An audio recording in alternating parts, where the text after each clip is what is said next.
Ladies and gentlemen, recorded in Fredericton, New Brunswick, Canada, it's time for Fight Night Picks with your hosts, Craig and Matt Allen. And welcome back with Fight Night Picks. Really looking forward to this weekend's card featuring a couple of strawweight contenders up at the top. Mackenzie Dern taking on Marina Rodriguez. As always, one half of your host to do, Craig Allen. You can find me on Twitter and Instagram at Craig Allen FNP. I suggest you do the man to my left, to your right, as always, Matt Allen FNP. And Matt, last weekend, it was one of those cards that on paper, maybe some people were a little bit leery, but plenty of finishes, plenty of great fights, maybe not the main event included. And overall, the results were in the positive. So we parlay that and roll into this week.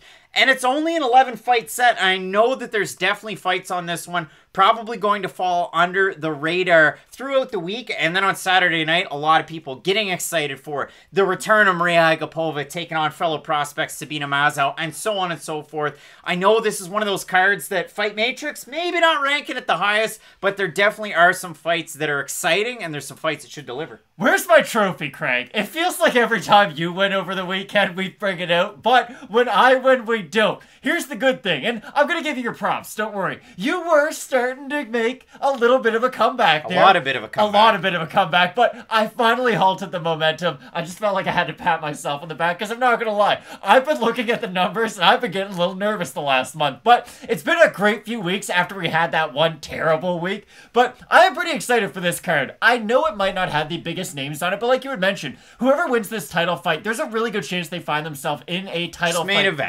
event fight. Exactly. Whoever wins this main event will probably find themselves in a title shot next. And I know the great thing, or I know something that we both love about both halves of the main event, is that both fighters have improved throughout their UFC tenures. You don't look at Mackenzie Dern in her first fight and the fighter now and think, wow, that's the exact same fighter. And the same thing can be said for Marina Rodriguez. She was very green and just kind of a power puncher, but now she's added so many other facets to her game that I'm really excited about this weekend's main event. Should be a great one. And again, 11 fights to choose from. A little difficult to narrow it down to 2 to pick for our fight of the night, as always presented by Manscaped. You can check them out, manscaped.com. Use promo code FNP to get 20% off and free shipping. Let's throw it on over to the fight of the night screen.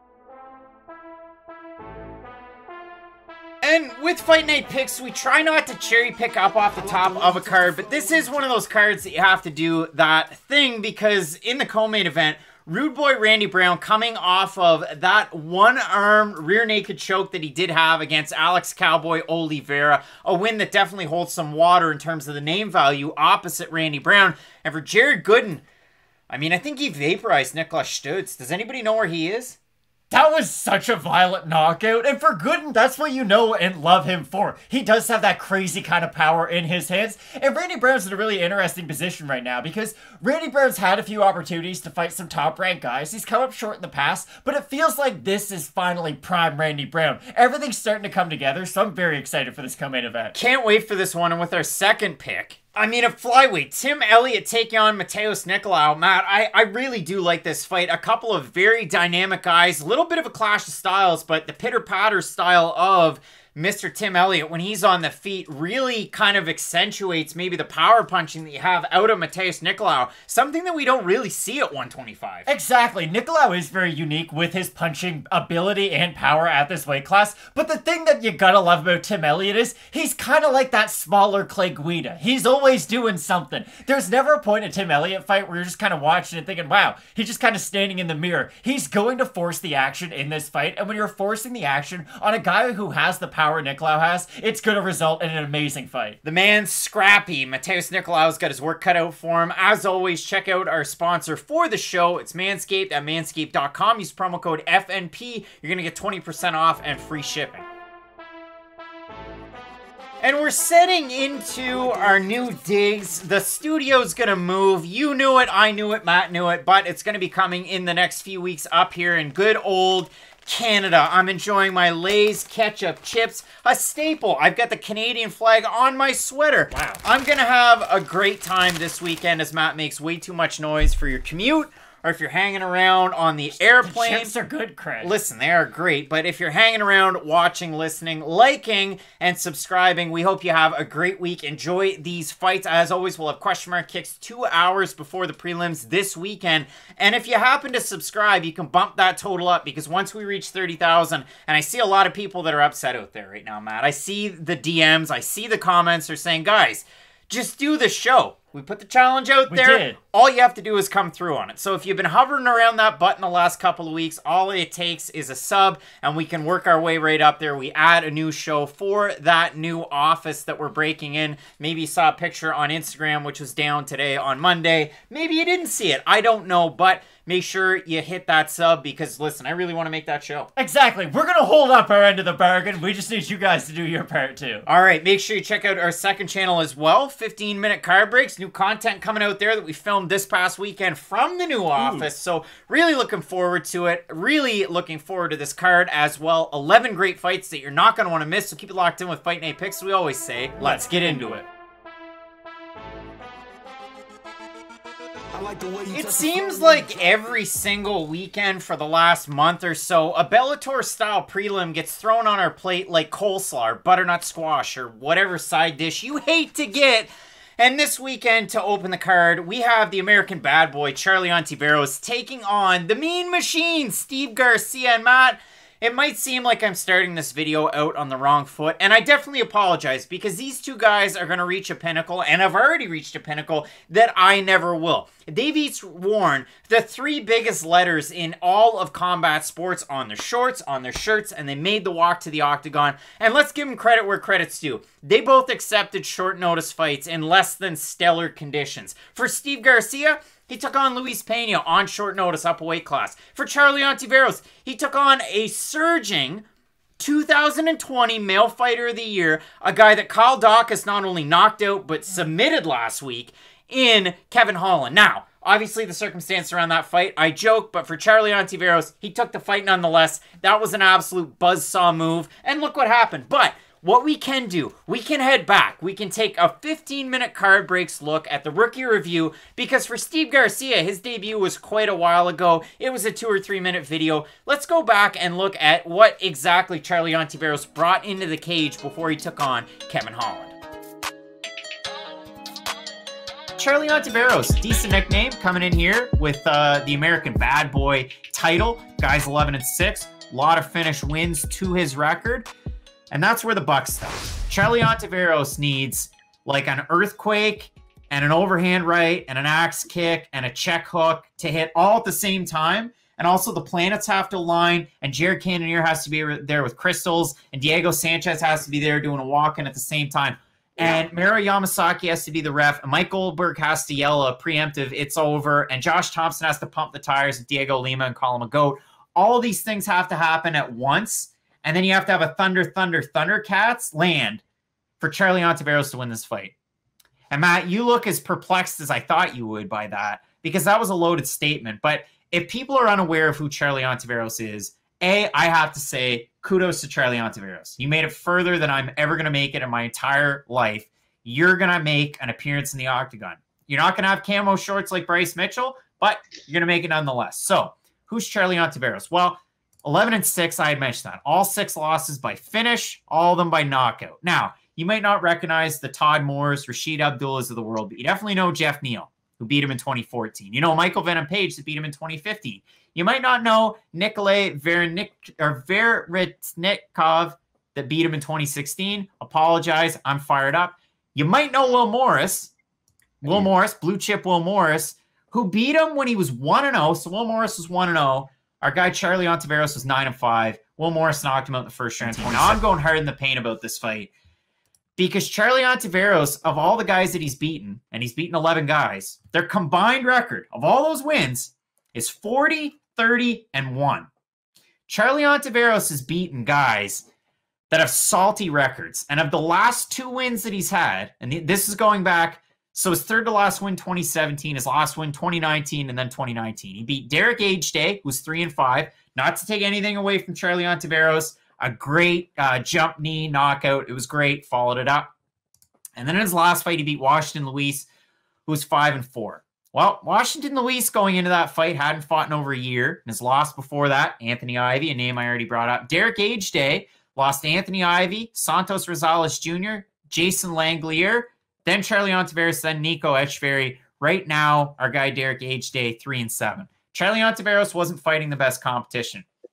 Matt, I haven't even gotten to the best part. Like, I'm already upset. I will say, Ontiveros' first strike in that fight against Washington Luis was an axe kick from his front leg. Pretty cool, but you don't do that against the best fighters in the world unless you're a madman like Yuri Prochazka or Michel Pereira or Johnny Walker. But sometimes that comes back to bite you when you're fighting the best competitions. You can't do that in the UFC. You probably can't. Probably can't. So for Charlie Ontiveros, I look at all these fights. I look at the records of the guys that he's fought. He's a southpaw. That Luis fight, he ends the fight with a check right hook.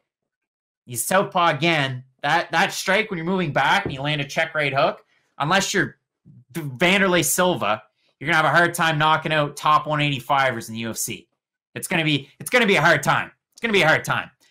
So Charlie Ontiveros, I don't want to count him out, but it's gonna take again a solar eclipse, the Diego Sanchez's, the Mike Goldbergs. The stars have to align for this guy to win. I'm rooting for him. I hate to be so negative in a fight. I'm not even trying to be negative on Charlie Ontiveros' part. Again, all praise and all kudos to Charlie Ontiveros. So for Charlie Ontiveros, he gets dropped or picked up and thrown. He felt a pop in his neck. The referee ends the action. He leaves on a stretcher. And Dana White, after the fight, said he's 100% fine. So I don't know. All I do know is that in February of this past year, USADA threw out a 6-month suspension to Charlie Ontiveros. And I want to get this right, so I'll read it right off the old paper notes. Because there was the presence of DHCMT, M3 metabolites. Now, you might know what that means, Matt. You might know what that means. That's the same type of substance that was in the second to last light heavyweight champion's blood before he came back, and it was a whole big thing, and they made it big news, and we're just going to leave it where it's at. But for Charlie Ontiveros, he could have been reinstated back in April 13th. That was when he could have, if he reached a level below 100 picograms. So there's that. Charlie Ontiveros now coming back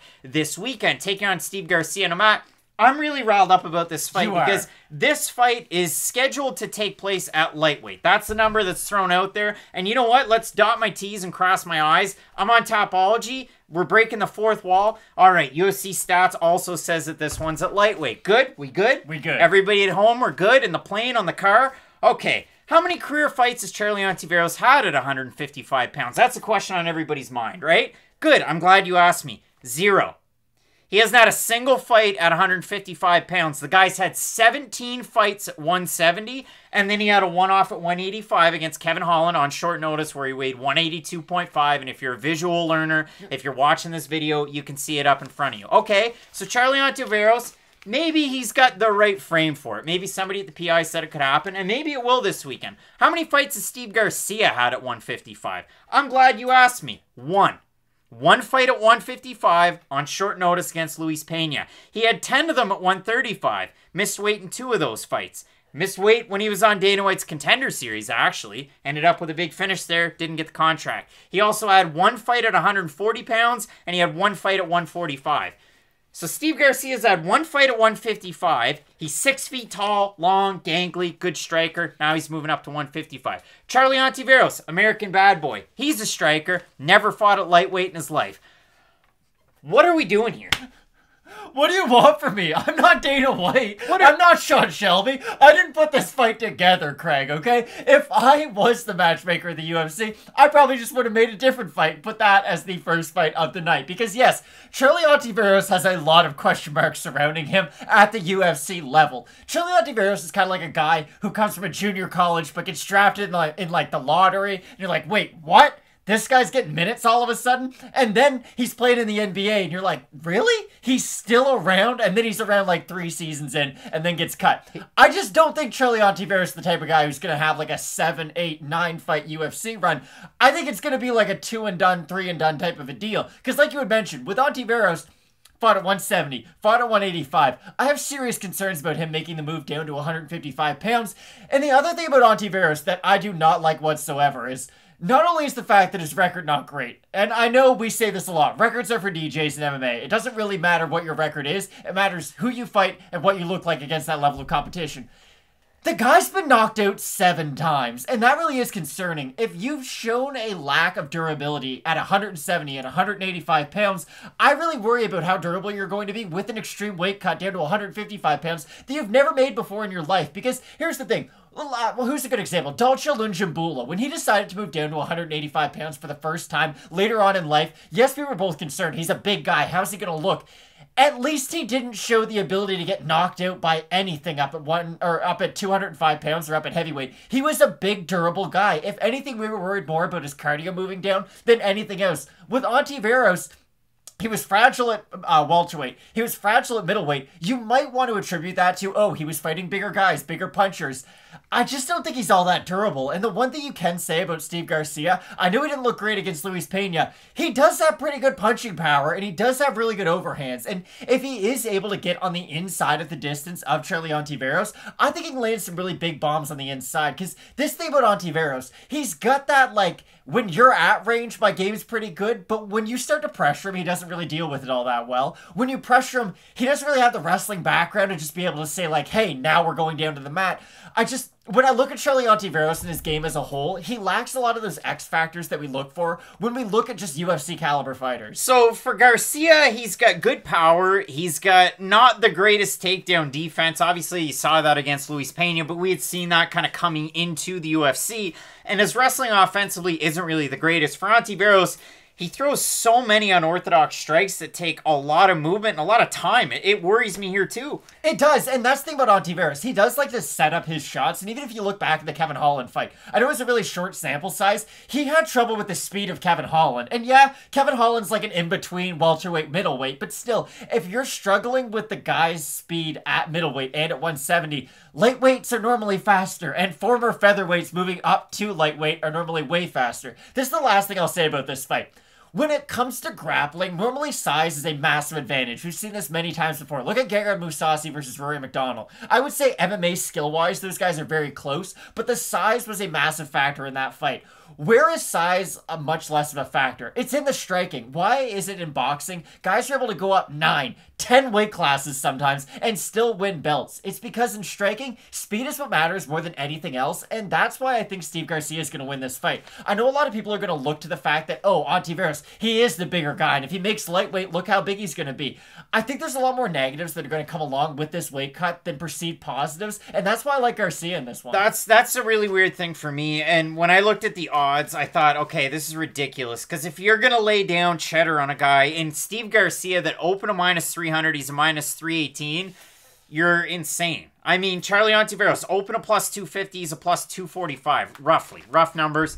Matt, the Tapology votes, I haven't looked at them as mad as I got. I'm going to say... Yeah, wow. 728 total votes, 85% Garcia, 33% by decision, 60% by knockout for the 15% that have Ontiveros, 42% by decision, 44% by knockout.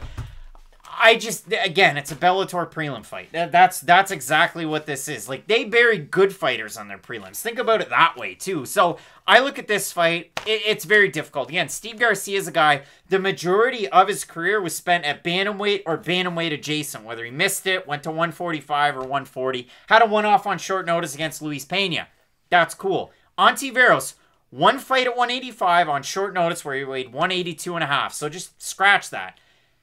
The other 17 fights are at 170. Why now are you moving down in weight? I would think it'd be easier. There'd be an easier path to the title at 170. Hashtag one last run, Craig. Come on. I don't know, man. I have a really hard time picking this. If you can make an honest argument for either guy down below in the comments section, A, I'll listen to you, and B, honestly, I'll talk about it in question mark kicks 2 hours before the prelims coming up this weekend. But for right now, I agree. I like the kicks and I like the speed of Steve Garcia versus some of the flashy motions and strikes that Charlie Ontiveros goes for. I agree 100%. All right, Matt, both of us going with Steve Garcia. But again, At 3-1, it seems insane. Again, make your presence known. Let's hear from you down below in the comments section. Was I too hard on them? Maybe I was. You let me know down below, Matt, what I'm not going to be too hard on. The co-main event. Randy Brown taking on Jared Gooden. Love it. Up at the top, strawweight contenders. Dern taking on Rodriguez. I can get down with that. Just keep it locked in with Fight Night Picks, as we always say. Let's get into it.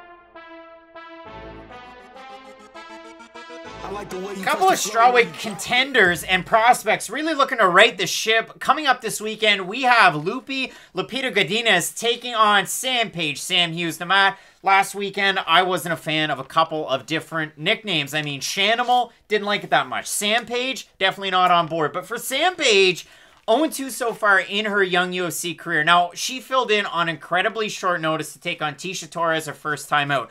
Awful eye injury. I was glad to see her corner had the wherewithal to throw in the towel between rounds, almost similar to what Douglas Silva de Andrade's corner did when he fought Petr Yan. I'm cool with that. Do more boxing things than MMA. That's cool with me. But for Sam Hughes, didn't make sense to go into a second round in that fight. So, you live to fight another day. She takes on Loma Lookboonmee. Has a relatively competitive affair. Little bit worried where Loma excelled in areas that I definitely didn't think she would. But for Sam Hughes, rallied back in the last round. Made it halfway competitive. For Lupita Godinez, I haven't been as high about a prospect at 115 pounds since, I mean, it's cheap, but one half of your main event coming up. Mackenzie Dern. I mean, man. How dare you? You knew how good of a prospect she was coming into this division.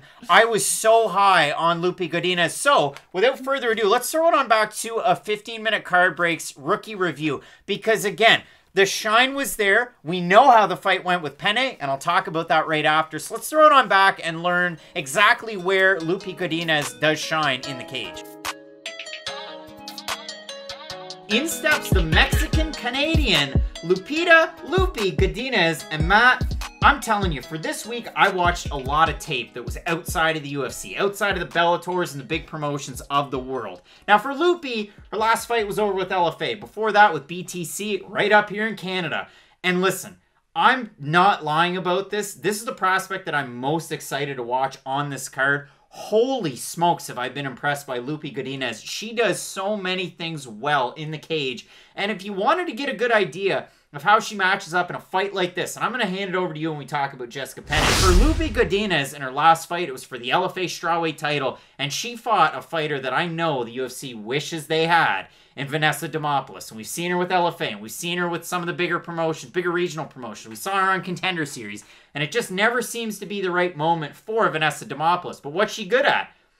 Some of the same things that Jessica Penne is good at, and Lupita Godinez boxed her ears in the first 3 rounds. Forget about the 4th and the 5th, and I did think that Lupi won the fight. I actually scored one of the rounds 10-8 for Godinez in that original 3-round set.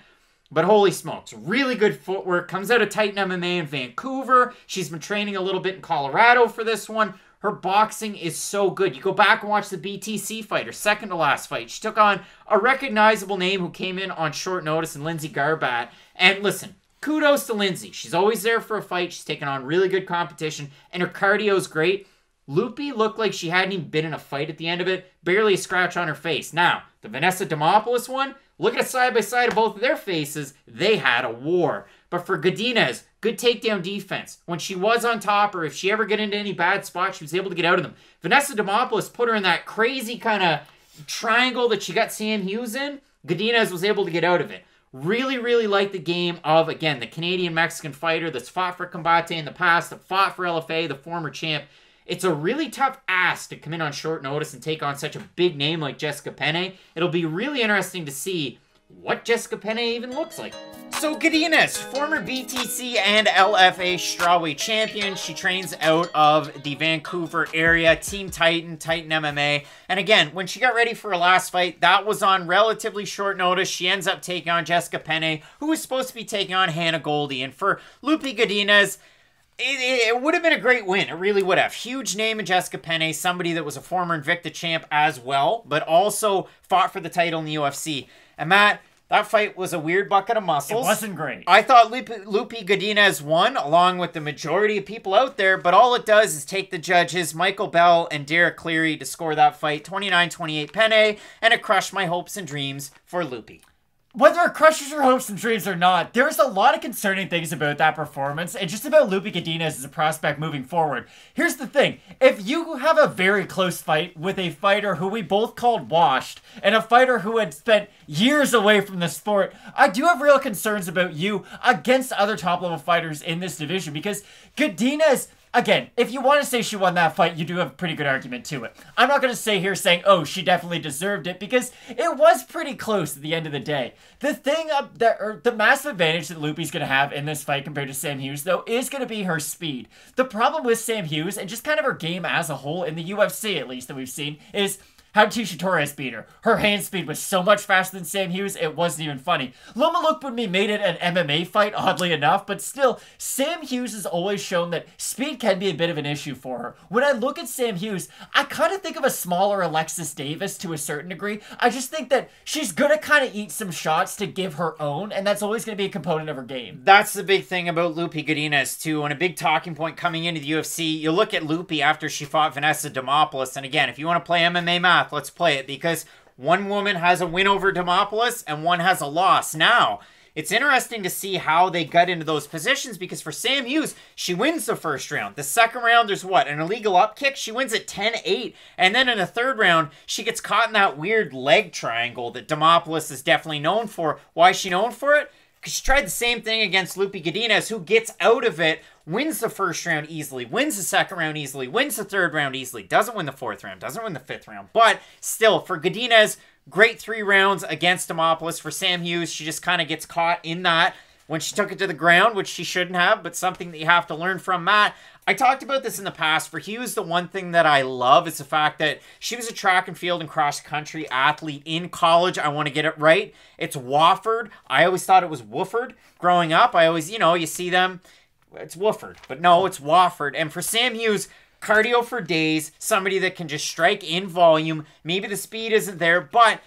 both of these women, give one to take one. Godinez definitely hits harder, I would say, from everything that I've seen. But she will eat a shot. And the one fight that I'll say kind of bucked the trend in that was her third to last fight against Lindsay Garbat, a known MMA fighter that's fought a very high level of competition. I know her record was 6-5 in that fight, but go back and look at Garbat's record. And that was a fight where she did a ton of damage, and you look at her face after the fight, and it looks the same as, she did at the start of it. I really think footwork's going to be the key to this fight for Godinez, because if she can avoid just the constant pressure of Sam Hughes, she should be able to just tag and move, tag and move. I'm not saying it'll be the most aesthetically pleasing fight if she fights that way, but it should result in a win, because Sam Hughes does have trouble cutting off the cage. She will follow her opponent quite a bit, and it has been a struggle for her. Now, if Godinez is able to land on the outside effectively, it's going to be great. If Sam Hughes is starting to wear on her, though, with her pressure, I could see Sam Hughes having one of those Alexis Davis type performances. And I bring that name up because we're going to preview the Agapova-Sabina Maza fight later on. But how did that fight go? Maza was the better MMA fighter, I would say, than Alexis Davis. But Alexis Davis never stops moving forward. You feel it when you fight Alexis Davis. She exerts a type of pressure. It gives you that lump in your stomach when you're watching the fight. Like, Alexis, stop! Yes, stop eating so many shots, Alexis. But it is effective. Eventually, that pressure does finally pay off. And I could see this being a very similar performance from Sam Hughes. If Hughes is able to cut the cage off a little bit more effectively, if she is able to maybe clinch up a little bit with Godinez in some of those clinching exchanges, I could see her slowly wearing on Godinez as this fight moves on, and I could see at least an avenue or a game plan for Sam Hughes to have some success. To me, I actually like Sam Hughes and her footwork when I went back and watched a lot of her wins, so I was good with Hughes' footwork. I think this is a very evenly matched fight. Again, I know for Godinez, she loses the shine because of the loss. Hopefully I picked you up with a rookie review. For Sam Hughes, I know she lost to Loma Lookboonmee, who's really an atom weight, but you could say, there's a lot of women at 115 in the UFC that are just there because there's not an atom weight division. So I think that's a fair argument you could make sitting at home, but I won't make your mind up for you. That's for you to decide. When I look at the odds, Matt, Godinez open to minus 150 favorite. She's minus 210 right now. For Sam Hughes, she opened a plus 130. She's now at a plus 169. If we look at Tapology, I don't know what the votes are. You don't know what the votes are, so let's have a look. Wow. Holy smokes. 772 total votes, 92% going Godinez, 89% by decision. For the 8% that have Hughes, 71% by decision. Matt, I think we made a pretty good argument, honestly. Like, it sounds like Pat's for Patrick, but I think we did. For either woman to win this fight, I see it as very close, and those odds are relatively close. To me, I think Godinez has the X factors of a little bit more in terms of punching power. I like her footwork. Give one to take one, I think works in her favor in this one. And if the fight has to go to the mat, Godinez might not be great off of her back, but offensively with the takedowns and once she gets on top, Godinez is a mother frigger. So for me, I've got Lupita Godinez, the Mexican-Canadian, in this one. I agree with your prediction, but I'm going to say this. I don't think she has the highest ceiling in this division, if I'm being completely honest. I know we hyped this up as saying, oh, she does have a high ceiling. If she was able to win that fight over Penne, then maybe you get another type of a prospect next coming off a win, and maybe you can start building on that. I temper my expectations a little bit for Godinez moving forward. Just, I don't love what I've seen from her up until this point. She might be able to completely prove me wrong. Many fighters have in the past. It's just, I don't really know if when I look at Godinez, I look at a future top 10 fighter in this division. But I still think she'll be able to get the win. That's like when JSP lost the Lozon. You got to get that shine off. Yeah, you can... My mind won't get changed until you go out there and change it for me. So if Godinez does look really impressive, then yeah, I'll change my mind on her. It's just, I do think she's going to struggle physically with a lot of fighters in this weight division, and I think that her style of striking against those upper echelon strikers in this division, because you have to remember, there's people like Joanna Jędrzejczyk in this division that you have to go through eventually, so I think she is a bright prospect, but I do think there's some other fighters in the mix. Not often we pick fighters representing Canada in certain respects, but both of us going with Lupita Godinez to get the win. Can't wait for these fights. And in this division, way up at the top, Mackenzie Dern taking on Marina Rodriguez in the main event. You're not going to want to miss it. Let's keep it locked in with Fight Night Picks. We always say, let's get into it. When Charles Rosa is passed across the table, the bout sheet, to have to fight another grappler, he must listen to Pass Me By the Far Side, because this one just hurts, and it hurts at my soul. Charles Rosa, Boston Strong, is going to be taking on the Leech, and it's not Li Jingliang, who's got a big fight coming up against one Khamzat Chimaev. No, he's going to be taking on Damon Jackson. And Matt, Damon Jackson is one of the premier back takers and grapplers that we have at 145 pounds. And you look at the list of names that he's fought the first time he was in the UFC, the second time he's in the UFC, when he did different runs with different organizations. It's been a very high level of competition for Damon Jackson. While he hasn't won all of those fights, he's won more than he's lost. 18-4-1, the total record for him. And for Charles Rosa, 14-5. But you look at it, the fights he's had in the UFC, 3 Fight of the Nights, 1 performance bonus when he beat Manny Bermudez in one of the weirdest endings to a fight I've seen since Manny Bermudez, Bruce Boynton in Portland, Maine. When I was cage side for his NEF appearance, that was a weird one. But Matt, when I look at this fight, again, I make the Far Side joke, but for Charles Rosa, it's like, yeah, I'm just a sucker for punishment. Let's go up against another grappler. He's been training out of ATT Sunrise as well as Sanford MMA from what I've seen over on the Instagrams. I had him out of, I think it was American Combat Sport, which is a gym that like he's a part of down in Florida. But listen, he's a guy that's made the move from Boston to Florida, and it's worked out for him. And if you look at it in his last 5 fights, yes, he's lost 2 fights. 1 to Bryce Mitchell, 1 to Derek Minner, where he got out grappled. And that's why I keep making these references. But the wins in the last 5, Manny Bermudez, Kevin Aguilar, and Justin James. I have a lot of notes on this one as far as the way that he lost and so on and so forth.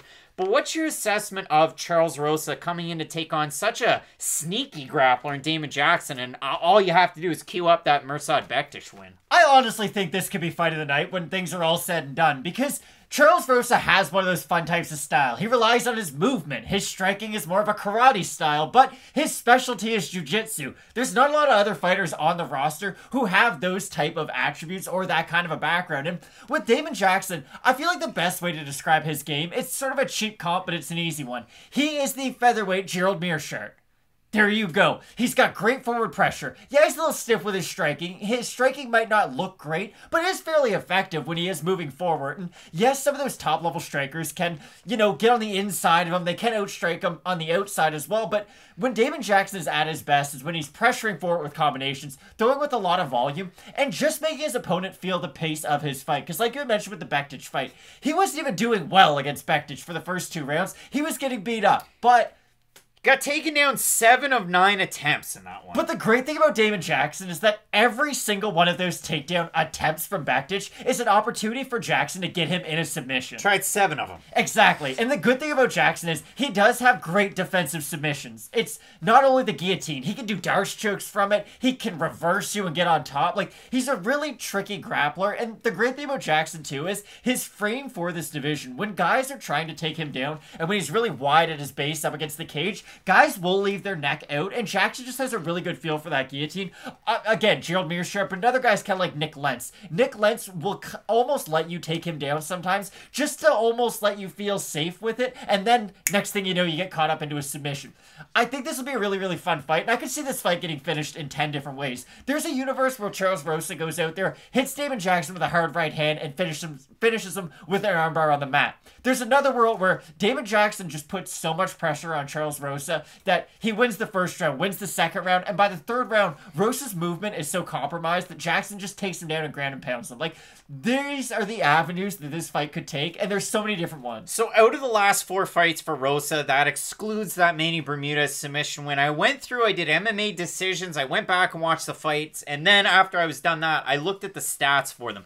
When he fought Bryce Mitchell, he got absolutely dominated. It wasn't even close. I've never seen a 30-25 where it was all grappling, but almost twisted him like 7 times. That happened. It was weird. Then he takes on Kevin Aguilar. Again, that was a decision win. Dave Hagen was asleep in the second round of that one. Credit where it's due. Well, that's the opposite of it. Then he took on Derek Minner. It was a 10-8 third round for Minner. And then his last time out, he takes on Justin James. James rallied late because I think that was the fight where he put all the money on himself. That was that. So for Rosa, he struggled in certain respects. He's a guy that doesn't really have the greatest takedown defense in UFC history. Actually, it's 37%. That's pretty bad.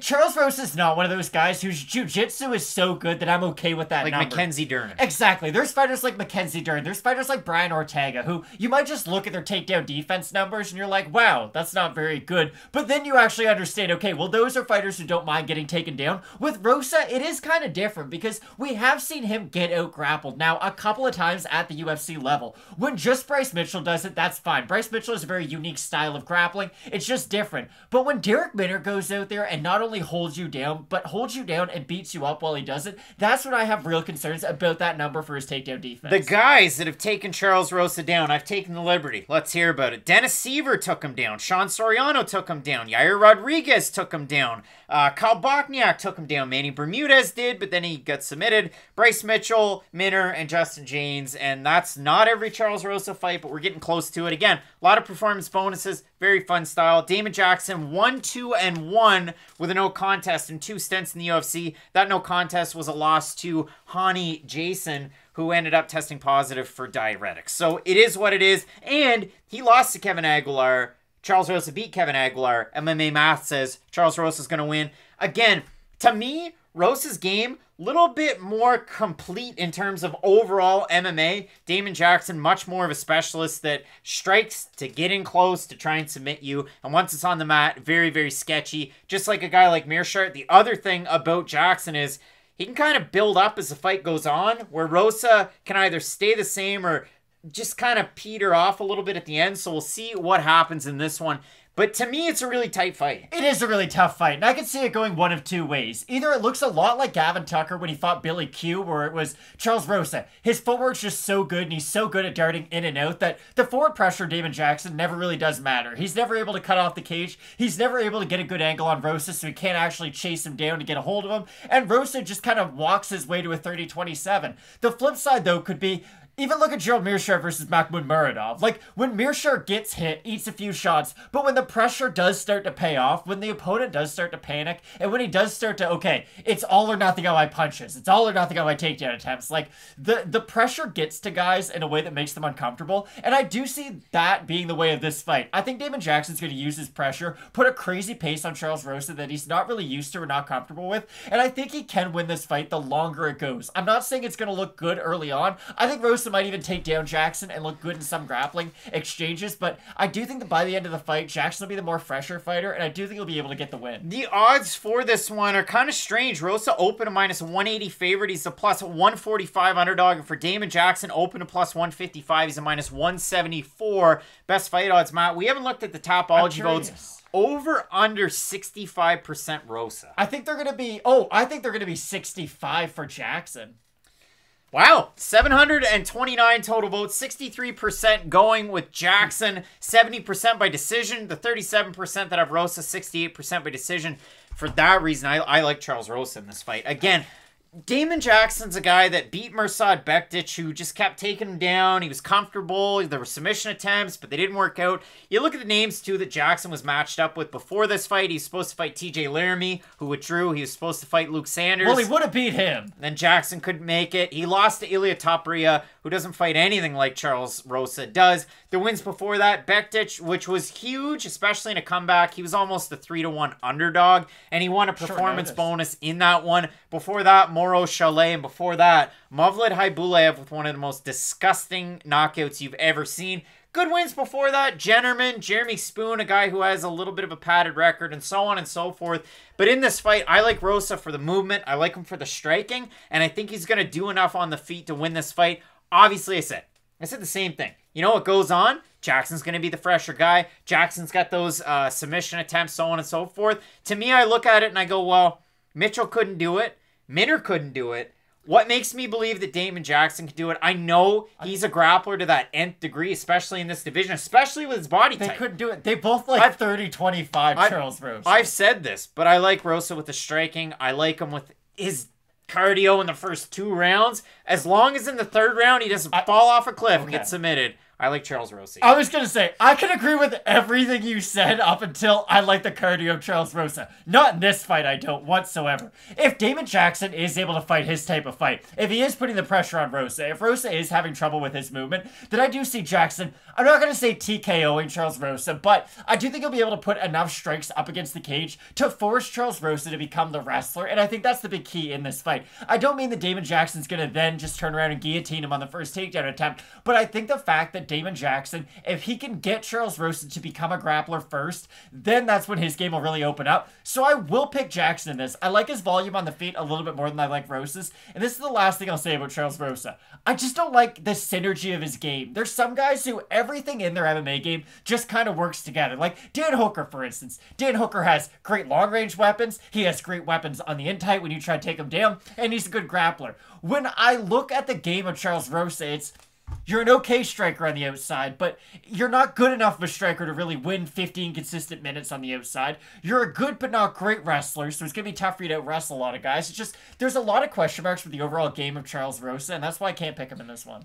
I mean, Damon Jackson's 1-2-1 with a no contest in the UFC, so there's got to be question marks there too, and a guy who statistically has struck at a lower volume than Charles Rosa, but still... At least his game all ties together, though. It's the pressure forces the wrestling, which then helps me get to my grappling. Everything in Damon Jackson's game is to force shots out of his opponent and to make them be a sloppy grappler. With Rosa, I never really feel like he's setting up the same type of things throughout his fights. We'll have to see what happens. We're in disagreement on the pick. I'm going with ATT Sunrise's Charles Rosa. You're going with Fortis MMA's Damon Jackson. Let us know down below in the comment section. It's a tight fight, very close one. Who you have here in the main event. Mackenzie Dern taking on Marina Rodriguez. You're not going to want to miss it, so keep locked in with Fight Night Picks. We always say, let's get into it.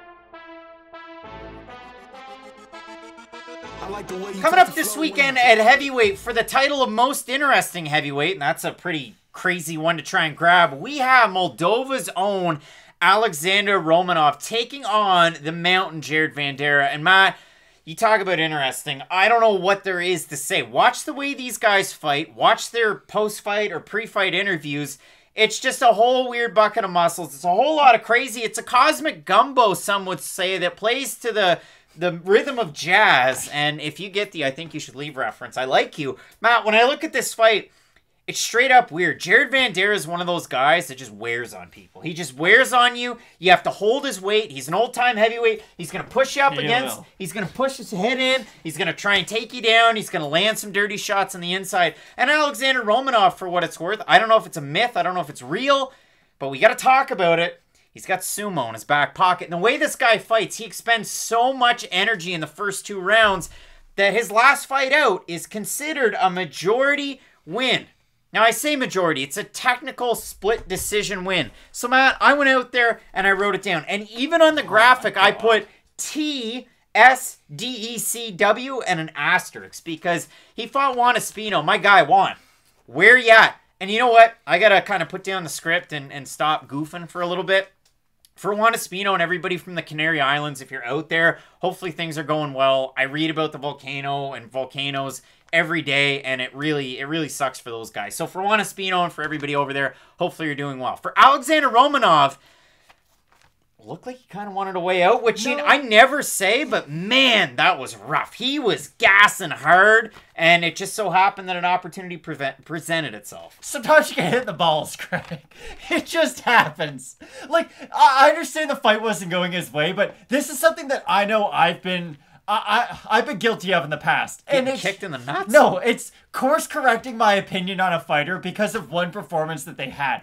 I don't think having one weird bad round against Juan Espino when you had bad cardio needs to completely change my opinion about you as a fighter. I think Juan Espino is much better than just some unranked heavyweight out there in the cosmos. I think he is a borderline ranked heavyweight if you just look at his talent and you look at what he's able to do inside of an actual MMA cage. He's a Spaniard whose background is Senegalese wrestling. It's insane. Go ahead. I forget where I was going. Thank you. So, this is the thing about Alexander Romanov, though. If he is able to take his opponent down, he should be able to win his fight. It is as simple as that. His striking isn't very good. His cardio isn't good either. And honestly, his straight wrestling isn't great. His striking is weird, and that's where we got to break it down. Because if you look at it for Alexander Romanov, he's one of those guys that could jump out and throw a front kick at you. He's the type of guy that could throw a spinning back fist or a spinning elbow. He throws a lot of energy into his shots. Obviously, we saw that when you take on such a good wrestler with a base like that in Juan Espino, a guy that trains out of ATT. Now you're taking on Team Quest's Jared Vanderaa, a guy with good cardio. Was it Ellie Goulding who sang that song? There's something the way you move. Oh, that's Alexander Romanov, because there is something in the way he moves. He does kind of move like a bit of a Fedor. He's got those low hands. He's got that weird shiftiness to his hips. But the difference is that he doesn't have the explosive hand speed of a guy like Fedor Emelianenko. It is interesting because most guys use their footwork to then set up their strikes on the feet. Romanov uses his footwork to just kind of evade the strikes of his opponent and then set up. And I wish I could say, oh, he sets up a single leg and then a double leg and changes wrestling. He really only tries to get that belly-to-belly position, and then from there, he's got his PhD in that position. I know there's some guys like Daniel Cormier Vitaly Minakov. Exactly, who from the single leg position, for instance, it's just like, oh, you know they're going to be able to get the takedown immediately. With Alexander Romanov, it's that belly to belly. It's just, he has a feel for that position that not many other guys in the UFC do, and it is very unique, because every MMA fight, there is a position where you're going to be in the clinch with your opponent, and normally, that is a bit of a stalling or a bit of a pause position for most guys. That's where Romanov is at his most dangerous, and like you had brought up with Jared Vanderaa, that's kind of a position that he does invite. He is somebody who likes to get ugly, likes to make the fight dirty and get on the inside. That's what worries me about Vanderaa in this fight. If he had more of those long-range weapons, and if he was able to just catch Romanov on the outside as he was trying to close the distance for that clinch, I'd like Vanderaa quite a bit in this fight. My issue is that Vanderaa is going to be doing half of Romanov's work for him. If you're the one clinching Romanov, I don't care if you have double underhooks. He has such a good understanding of the position to where he's going to fight his way through. He's going to get to the position he wants, and he's going to be able to take Jared Vanderaa down. Were you surprised that Jared Vanderaa nearly doubled the strikes of a striker at heavyweight in Justin Tafa's last time out in a fight of the night, too? It was a really impressive performance, and the great thing that Vanderaa showed was that he can almost use his volume as a defensive weapon. And we saw this with Alexander Usyk against Anthony Joshua. I can't believe I'm bringing that up to describe Jared Vanderaa, but it was true. Everybody talks about how dangerous of a striker Tafa is, and he is dangerous. He's got great power. But if you can overwhelm him with volume, he will just kind of keep his hands up. What that fight proved more than anything was just high fight IQ from Vanderaa. Yeah, so we come into this fight where Romanov has the wrestling. Vanderaa is a decent wrestler in his own right. You look at it, he was on Contender Series. He beat Harry Hunsucker, who's got a big fight coming up, old Hunsucker. You look at it at the 5-on-in, the loss is Renan Ferreira, who's looked pretty good since then. You got Tony Lopez that he beat, but that's a rite of passage for a big heavyweight. Sergey Spivak did it. Sergey beat support Jared Vanderaa by knockout, and then it was like, well, why is he in the UFC again? He beat Tony Lopez, and then he beats Justin Tafa in a fight of the night, and he was like covered in blood. It was disgusting. You look at the odds for this one, gives me a little bit of pause because Romanov opened a -400 favorite. He's -471 right now. Vanderaa opened a +330. He's +330 or 351 rather. And I'm going to look on Topology. I'm going to say over under 90%. I would agree. Yep. Yeah, it is. So 813 total votes, 96% Romanov, 12 by decision, 49% by submission, 33% by knockout. For the 4% that have Vanderaa, 48% by knockout. Matt, I think Alexander Romanov is going to take Jared Vanderaa down, take him into the deep waters. If Sergey Spivak could do it, I think Romanov can do it relatively early.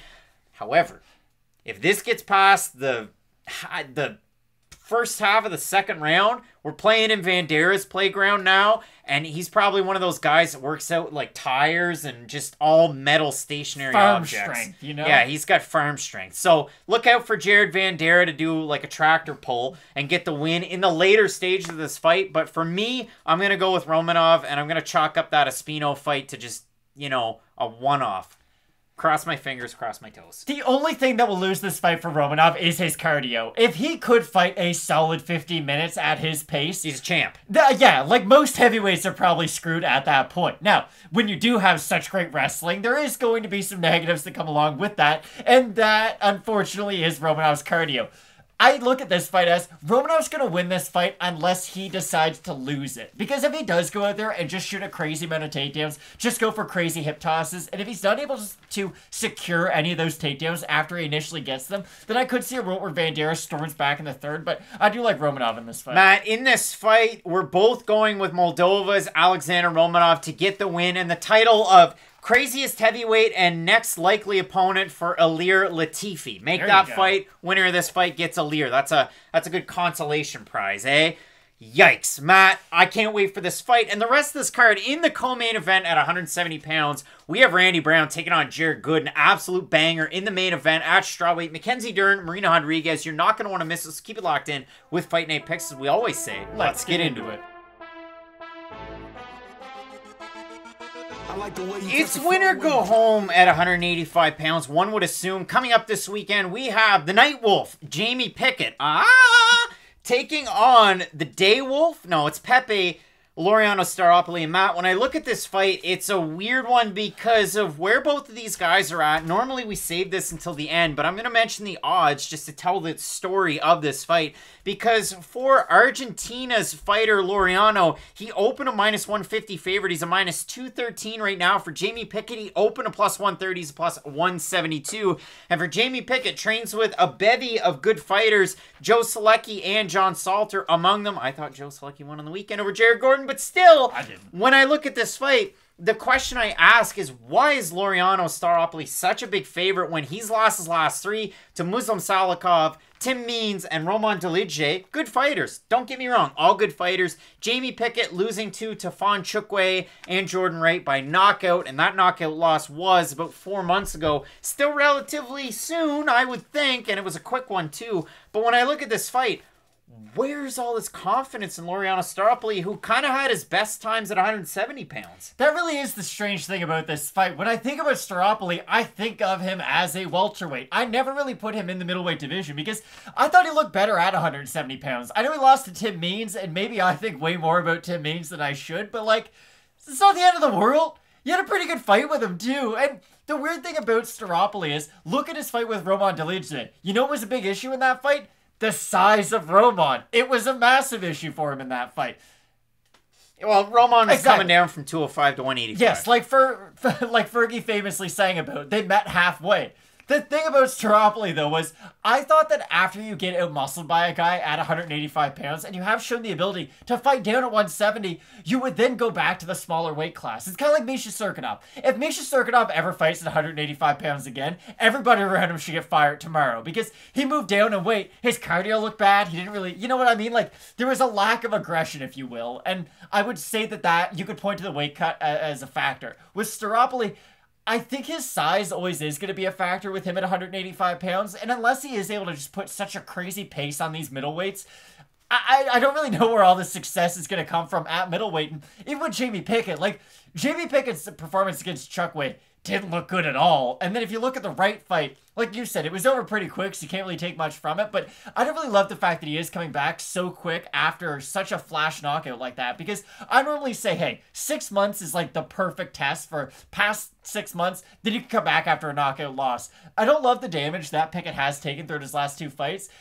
I just don't really know what either guy is supposed to be doing in this division. When you look at Jamie Pickett, he was on the first episode of Dana White's Tuesday Night Contender Series in 2017. He lost to Charles Byrd. He got finished in that one. Then he comes back in season 2019. I don't know what you want to call it. How did that go, Craig? Season 3. Lost by decision to Punahele Soriano. That's going to happen.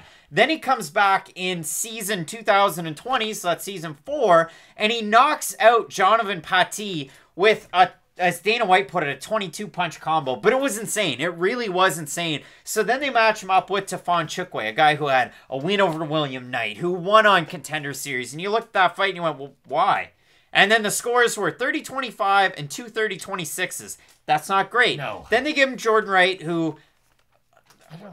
we're talking out loud here. We're having fun. The guy knocks people out and he gets knocked out and he's fought guys with bad records and he lost to Joaquin Buckley. So there, let the chips fall where they may, but he knocks out Jamie Pickett. So I look at that. I worry about it a little bit. Looks like he's been training his jiu-jitsu a little bit, so that's great to see.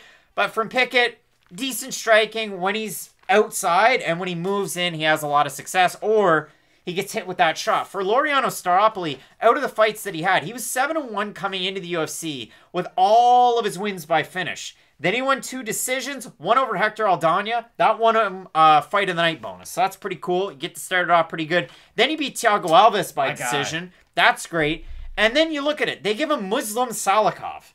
Well, listen, maybe he didn't have the greatest, or he did have the greatest fight against Francisco Trinaldo. Muslim Salikov is one of the most classically trained, best strikers you're going to find out there at 170 pounds. The scores in that fight, Matt, 30-26, 30-26, 29-28. It was a 10-8 round 2. Then he takes on Tim Means, 30-27, 29-28, 29-28. Okay, so he had one good round. Then, in his last fight, Roman Dolidze, all 3 30-27s. And the problem in the Means fight and in the Dolidze fight, the pressure really caused Staropoli issues with the takedown attempts, but also just getting in close. And I was going to say, it was very different types of pressure, and that's an important thing to say. It'd be different if it was just one thing has worked really well against him in the past, but you're 100% right. With Tim Means, he pressured with his volume, and then he mixed in his wrestling a little bit. With Dolidze, he was just all over you at all times with his footwork, and then mixing in the wrestling. So no, I think that's a really good point to mention when you do bring up the game of Staropoli, because he feels like one of those fighters who, when he's the one moving forward, he could have a ton of success, but when he's the one being pressured, I don't know if he's just always thinking about what has to come next when he is the one on the back foot, but there always seems to be a gap between the fighter in Staropoli who's moving forward and the guy who's moving backwards. Jamie Pickett also has a giant reach advantage in this fight to go along with a slight advantage in height. He's the middleweight. To me, Staropoli had that one fight against Dolidze up at 185 pounds, but I know him as a welterweight. So I look at the odds. I scratch my head when you have Staropoli more than a 2-1 favorite in this one. I look at the Tapology votes that I haven't looked at yet. I hit the wrong button on the computer, so that makes it fun listening and fun viewing. We'll have a look at them. Yeah, I mean, 745 total votes, 73% with the Argentinian, 81% by decision. For the 27% that have Pickett, it's 53% by decision, 41% by knockout. So, Matt, I don't love that Jamie Pickett got knocked out 4.5 months ago, but again, it's 4.5 months to let your brain heal. It was fairly early. Now you're taking on a guy who's also reeling, I would say. You lose 3 in a row, you're reeling. Laureano Staropoli training out of Shoot the Box down in Brazil. And you see, and you know, I say that, it's like training at ATT, but you only train with Bob in the back. And you're training with the amateurs. For Staropoli, a lot of the pictures are actually him hitting mitts with Charles Oliveira and a little bit of recently released Thomas Almeida in there, for what it's worth. There you go. Good guys to be training with. We're going to look dumb no matter who we predict, Craig. I just kind of figured this is going to be one of those fights where no matter what we say, it's not going to look good.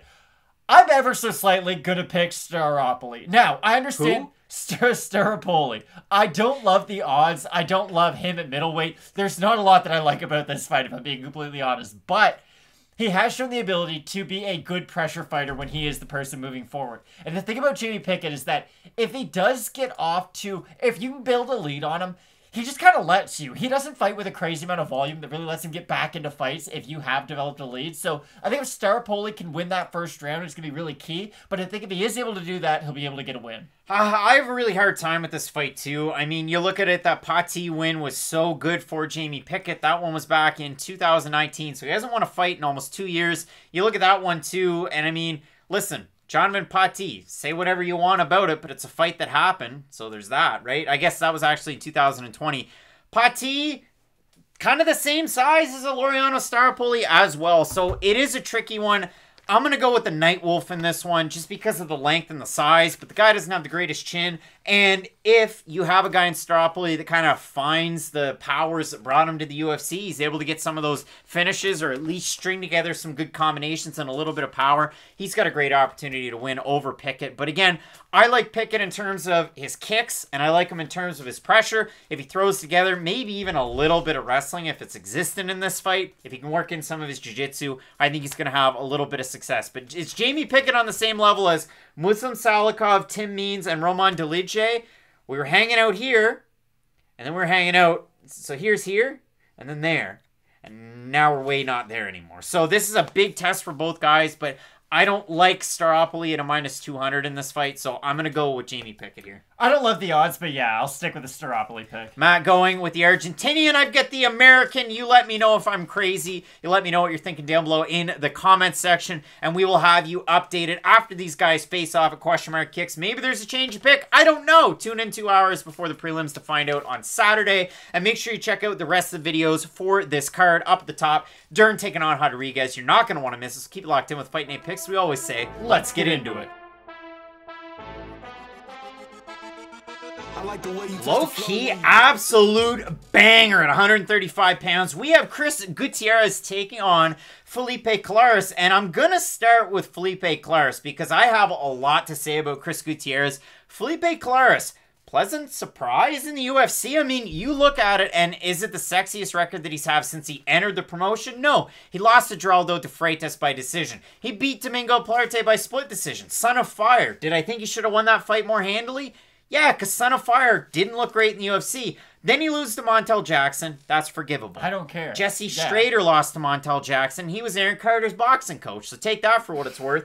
And then he beat Luke Sanders. And in that fight, Felipe Colares showed me two things. He's tough as a $2 steak. He's willing to give one to take one. And this guy can rally back in a fight. For Felipe Colares, I learned a lot in that one. I knew he was a fast striker. I knew he was good on the outside.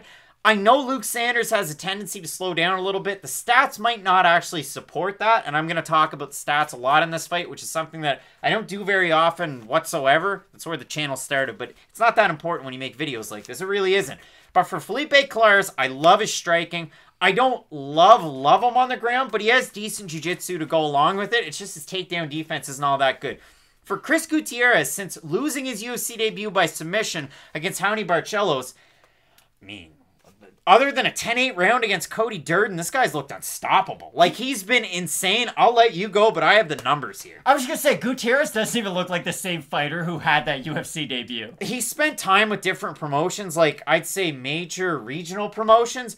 I think if Chris Gutierrez was able to string together some fights and fight with more regularity, this is a guy that maybe not a household name, but a hardcore's name of that's a guy you got to watch every single time. I think he is, but if you don't, like if you're out there and you're watching me going, man, Craig, you pumped the tires of fighters in the prelims of a bad fight night card, I'd say, whoa, you got to watch this one. It's a good fight. You're 100% right. The thing about Chris Gutierrez that you have to love is the leg kicks. It's obvious. It's like the first thing that jumps out on the page. Now, the thing that I love about his leg kicks, though, is that he doesn't just throw them because that's sort of the meta in MMA right now. That's the modern trend. He throws them because it sets up the rest of his game, and that's not often something we see far down on the prelims of a fight night card like you had said. You want those numbers? Let's hear them. I'll give you those numbers. This is Chris Gutierrez through every single fight that he's had under the UFC banner, including his loss to Raoni Barcelos. 65% of the strikes he threw in that fight were leg kicks. Now I'm going to go on. The percentage always goes with leg kicks. Against McDonald, 47% of his strikes. Against De Freitas, 50% of his strikes. Against Morales, 60% of his strikes. That was a win. TKO due to leg kicks. Against Cody Durden, 43%. Against Andre Ewell, 46%. And he buckled those small legs. And I say that, Andre Ewell, Matt Allen, Craig Allen, very similar body types. So when I look at that, Chris Gutierrez is probably, and I think, you know what, we can crown him. He's the catch-up chip champion. He's the Canadian catch-up chip champion of leg kicks. That's all I have right in front of me.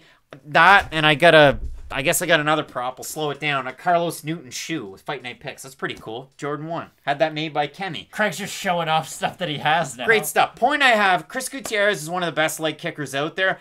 Also has pretty good wrestling. Has decent hands that I think with time might get a little bit better at Factory X. I'd like to see them improve a little bit more.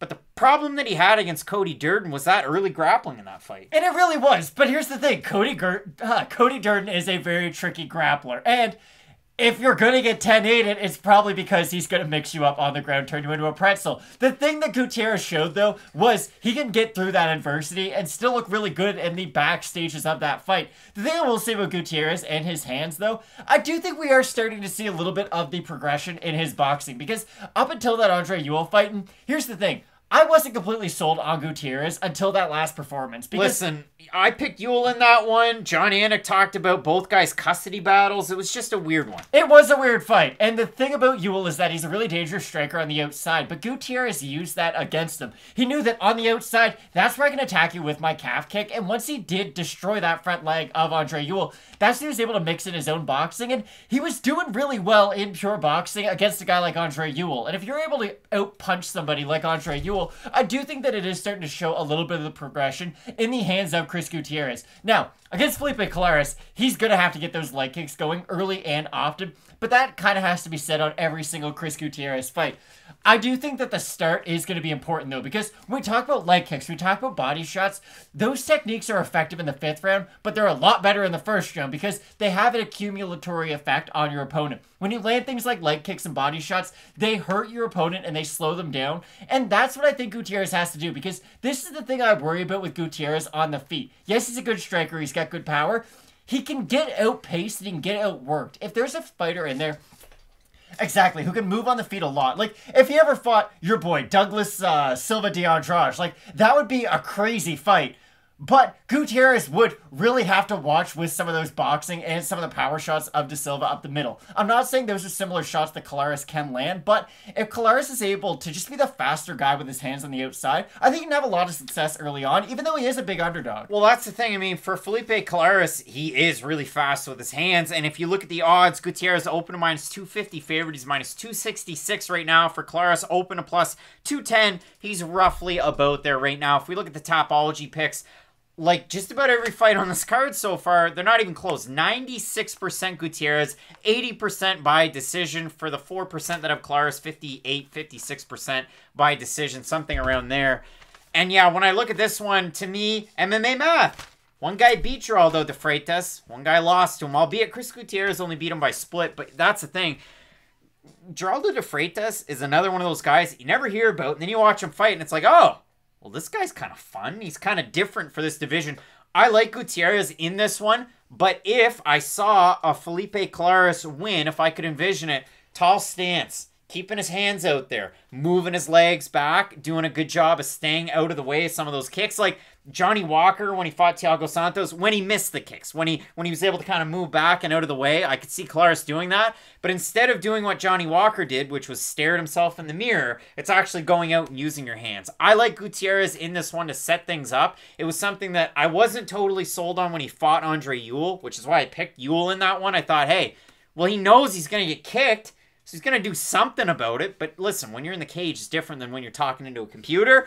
I like Gutierrez in this fight. Line scares me, like, pretty much every fight on this one, but I am going with Gutierrez. He should fight Randy Costa next, too. Matt wants Gutierrez to either fight the Zohan, or who's the other name? Douglas Silva de Andrade. I'd love to see either one of those fights. And for Felipe Colares, maybe the Gaetano Pirellos of the world. If Hey, Dana White, give us a job. We're doing yours for you.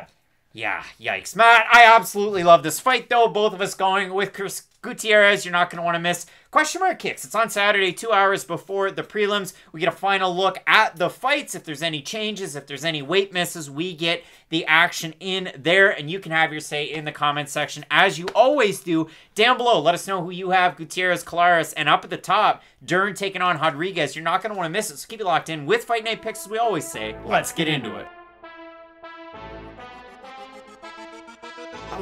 Interesting fight coming up this weekend. It's scheduled for middleweight. We have Megatron Calvin Johnson trying to catch balls from Matthew Stafford for the Detroit Lions in the mid-2000s. No, we don't.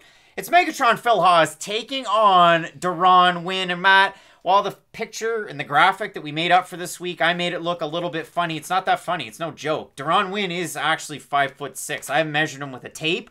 I'm just taking it on faith that ESPN and the UFC are legit with their height measurements, but we're going to find out on Friday when these two guys weigh in, and hopefully successfully. Deron Winn's last fight was at a catch weight of 195 when he took on Antonio Hoyo, one of the most frustrating fights ever, because if you're a Deron Winn fan, he wrestled and wrestled and wrestled and wrestled and just held position. And if you're an Antonio Hoyo fan, you threw things at your TV because the guy could have struck with him and he had opportunities. But you could say that about every single Antonio Hoyo fight that he's had in the UFC, and now he's gone. For Deron Winn, the wins that he's had, and listen, the guy's 2-2 in the promotion. He beat Eric Spicely in a fight of the night, and they struck, which is weird. It was a really good fight, too. He lost to Darren Stewart by split decision. He lost by submission to Gerald Meerschaert. He beats Antonio Hoyo.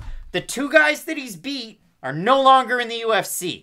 For Deron Winn, this is the weirdest thing. Deron Winn, when he steps into the UFC octagon, he will become a member of the all-active light heavyweight team. He will be in the rankings as far as their stat leaders are concerned. And the reason being, you have to have 5 fights in the UFC. So as soon as he steps foot in there, unless something happens to Phil Hawes, he enters in as the number 6 participant with most takedowns in active UFC light heavyweight history, tied at 19 with Alexander Gustafsson in 4 fights where he didn't take Eric Spicely down. In 3 fights, he's been able to do what some guys take their whole career to do that are still in the UFC, mind you. Deron Winn is a practical wrestler. He's taken on an MMA wrestler in Phil Hawes this weekend. Deron Winn started the whole, oh, you're Jerry's brother? Sing us a song type of a trend in MMA because, see? Because before Deron Winn came along, it wasn't that often that we had, hey, oh, you train with this guy? Well, you could probably fight in the UFC. And then Daniel Cormier became champ.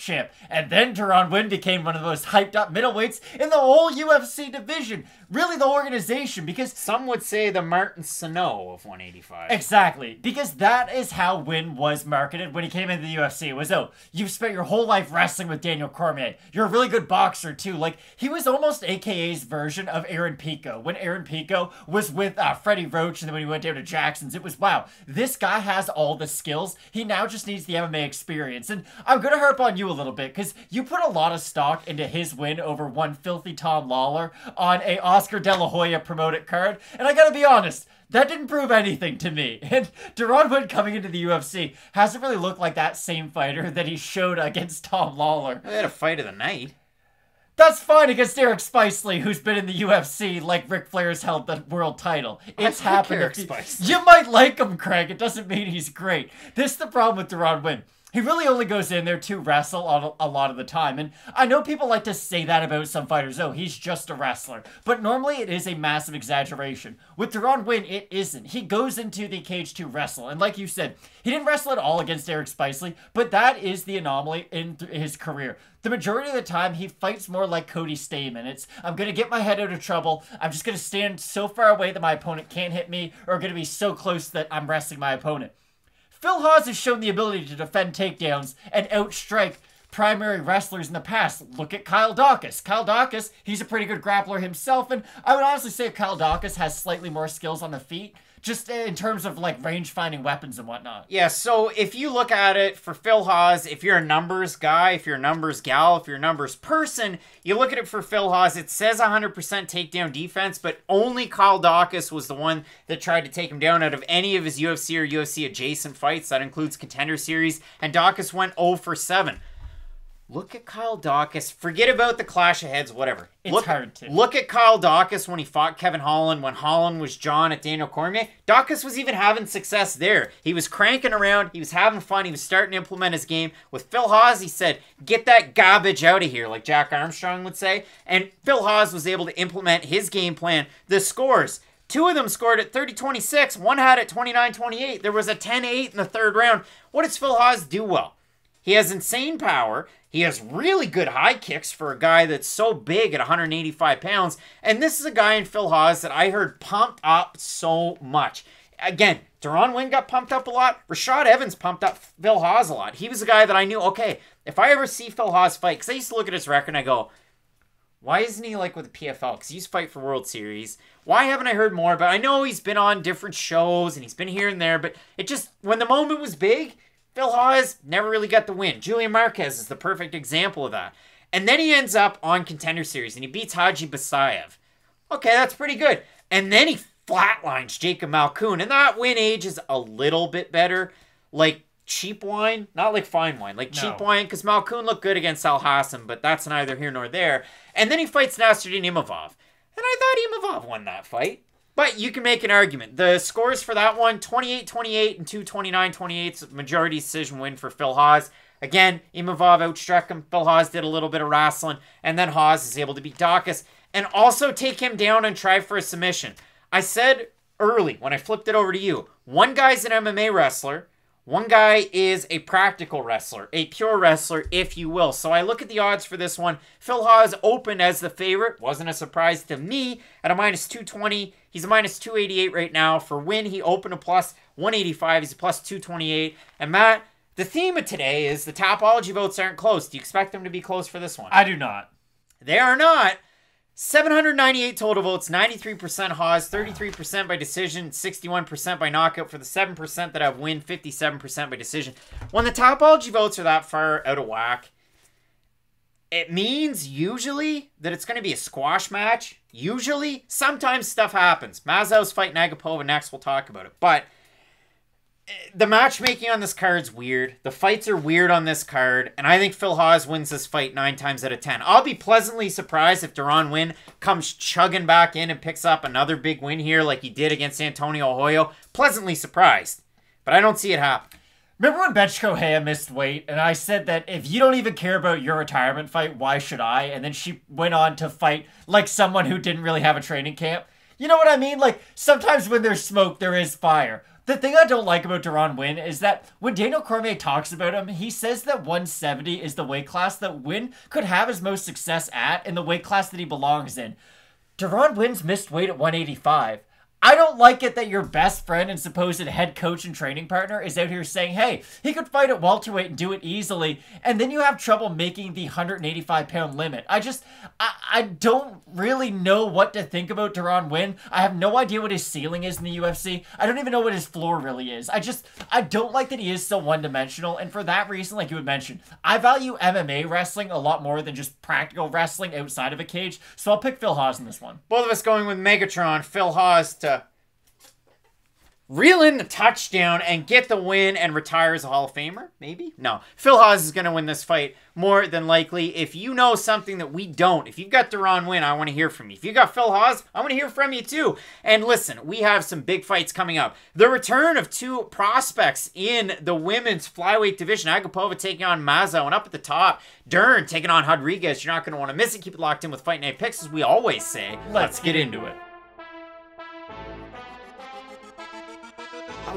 A year removed, plus, really, because it was back in August of last year, from her absolute blunders, one of the biggest upsets in all of MMA history. We have the return of Kazakhstan's Maria Agapova. She's taking on a big-time prospect in the Colombian queen, Sabina Mazo, who recently dropped her last fight back in February to one Canadian Alexis Davis. The pressure was too much in that fight. Will the pressure be too much in this one against Maria Agapova? Matt, Agapova has had a weird calendar year, to say the least. She trains out of ATT Sunrise. You can find Charles Rosa there, among others. But Matt, this is a strange fight and a crossroads fight, which is weird to say because we have 2 24-year-old prospects in a division where a few wins, you're ranked. A few more wins, you fight Shevchenko.